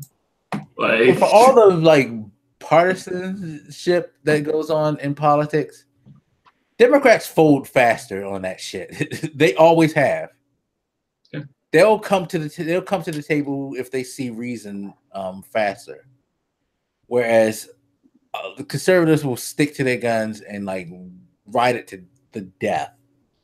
I guess that's an interesting question. It's do you want them to adopt a more Republican style of resistance and really fight everything tooth and nail? Because I think part of the reason Democrats do that is it's, some people might call it gutless or spineless. I think it's just they want to be seen as decent and not too corrupt. I think they generally want to be seen as in the morally right side of the argument, which may not be effective in practice, but is it okay for them to lose the moral high ground in order to be effective? I don't know. Right. That is certainly a debate. I mean, people have been having that debate. Trying to be the better person is always the horrible thing, because it hurts you so much. And there's plenty of people that are sick of it. They don't want Democrats to be like. They'll be like, fuck being good, be effective, and stop these motherfuckers. And I don't know what to think about that. There is something to be said for actually being able to do something. I wish that didn't have to come with such tactics, but maybe it does, and maybe I'm too idealistic about it. Yeah, right. It's gonna be a crazy 2 years. But fuck you for saying that Trump wins again right after the fucking news we just got about Florida. You didn't think that was too soon? Come on. You need to be punished for your state's insolence. You need to be a little more like Obama. So that was a moment to bring us up and together, and you just saw us on the ground and kicked us in the teeth. Yeah. No, I mean, most of the people who voted for that fool don't have teeth, so they don't care. Bullets that way. I put this. If you're gonna shoot me, you need to be able to spell the word bullet in one take first. Bigger than 4 words. Doubt you could do it.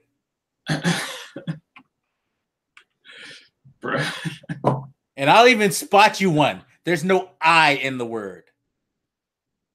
God damn it. There's somebody just like Thankfully, we're not a big podcast that nobody pays attention to. Yeah, I was gonna say, like, God damn it, I would be fucking dead. There would be somebody with just like a massive erection, like with this material you're just feeding them, that they don't even have to take out of context. They can just take it as it is.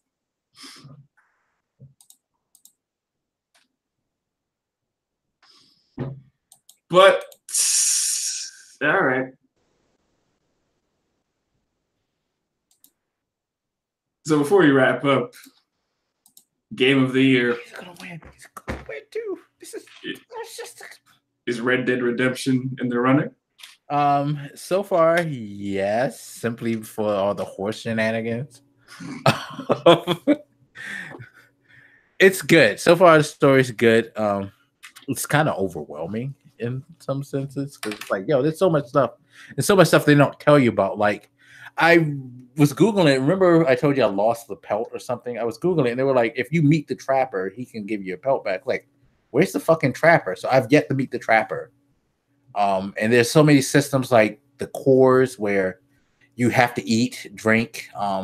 Certain things that you eat, drink affect certain cores, like your stamina, your health, and all that. You got to literally take care of your horse and treat it right. You have to pet it and brush it and feed it properly like it was a real horse. And like not get it killed?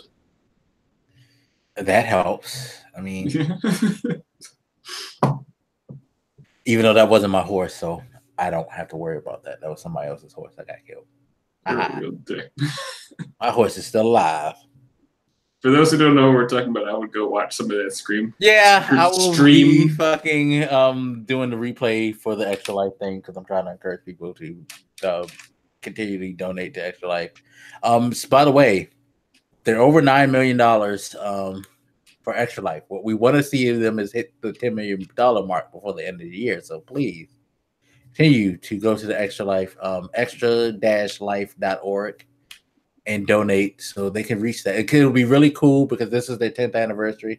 And why not have $10 million in donation for your 10th anniversary? I think it would be a really cool thing to see happen. So please do that. But if you want to see a old black man run into trees with horses and get murdered by posses as he wakes up from slumber. Like, yo, I still can't believe that I wake up and this fool is like, how you feel now? So I'm like, what? Like, yo, I just woke up from a nap.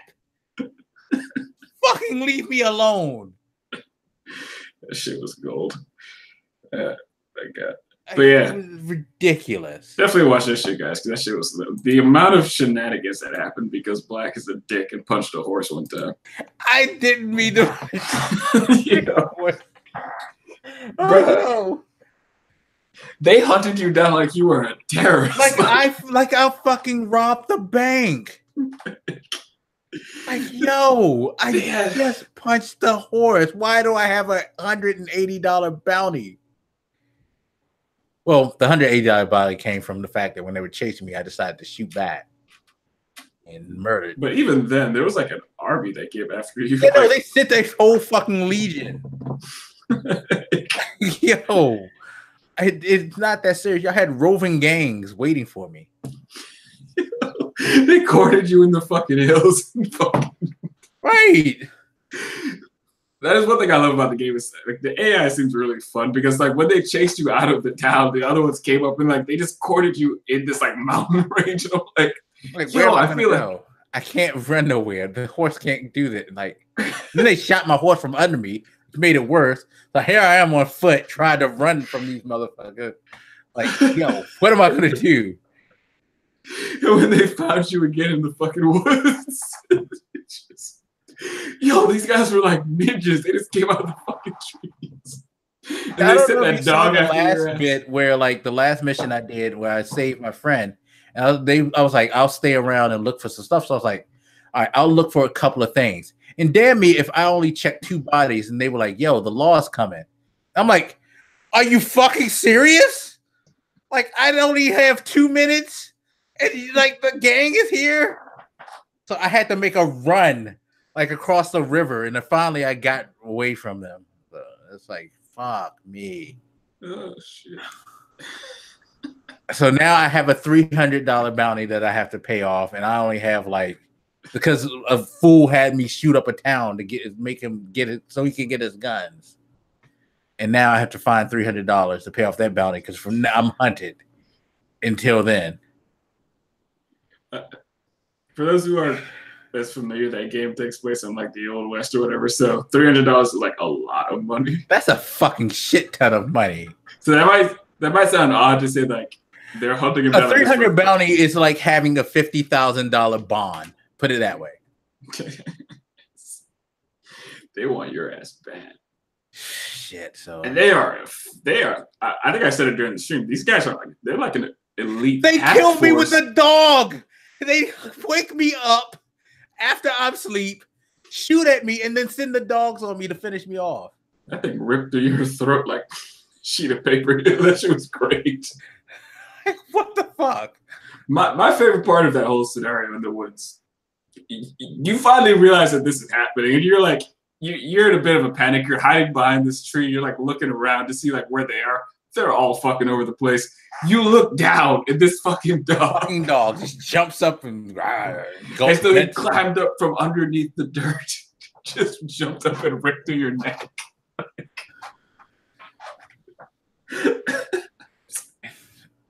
Fucking unfair. I hate like that. I said, I don't know if they were really that good back in the Old West, whatever, but like, yo, these guys are an elite fucking task force. Yo, the way out of nowhere, they were so organized, so quick. They hit you from every angle. Mm-hmm. Yeah. Like they were sticking at that location for a week, studying their plan. Yo, that shit was awesome. Like they must have had like the superb tracker in their group. Like this dude must have like been able to smell me from like 100 miles. Like I swear. They were ready. They look like they practiced this shit. Like I said, I wake up, I turn around, and he's like, hey, Bart. Like, what the fuck? Were you sitting there watching me in my sleep? That'll teach you not to sleep in the fucking woods. I guess so. I've got to Never hide do my that. belly, something. I don't know. That's just dumb. Never. Dumb. Ever said camping. Yeah, it's just dumb. Oh, God. Anyway, we're done with the lecture shenanigans, I think. Yeah. Check out the streams and everything. We'll be back to the regular episode next week because there's going to be a lot of interesting talk about these elections here. It is wild. It is. Do we have to? Won't Survivor Series happen by then? Well, you know it's going to be crazy because he's going to run his mouth. He's going to run his mouth. He's always running his mouth. Yeah, but he's going to run it worse now. Now he's going to be sitting like a little kid knowing that he can't get what he wants immediately anymore, or at least have to get to the Senate to where it was in doubt. Now that it's not in doubt, or at least it's looking like it may not be in doubt in the Senate, now he's really fucked because he can't even get to that point. So apparently we elected our first 2 Muslim women to Congress. Cool. Again, it's something I hate hearing because it's like it's sad that we have to do all these first in this day and age, but I'm happy for them. Congratulations. I guess. I don't really know what they like to do politically. I don't know anything about them. Yeah, I'm not up in their politics, but hopefully they're cool. Yeah. Of course, he's going to use them as fodder too, because the Muslims are taking over the country. Exactly. But yeah, okay. We can wrap up, I guess. Yeah, Florida, you still suck. Georgia, you're disappointing the hell out of me right now. Yeah. Yeah, I guess maybe I could have been more positive about the And Muslim remember, women if thing. you want to like commit acts of violence, just go at Cardiac Sumo. That is my Twitter. Okay. Yes. I apologize to the two Muslim ladies. I could have been more positive. I'm still just salty that you guys are celebrating that while we're down there and like hell. Like look at us. We elected Muslim women. We're so progressive. Ooh, fuck you guys. I take back my apology. Go to hell.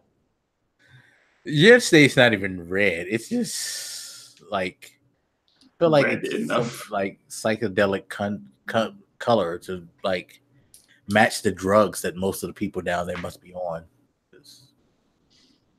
Like the bath salt thing must still be running rampant down there. Let's get the fuck out of here. Yeah, let's go. So thank you again for watching. Appreciate you guys for hanging out and coming through. We'll see you next time on the Reason Reborn. Peace. Florida sucks.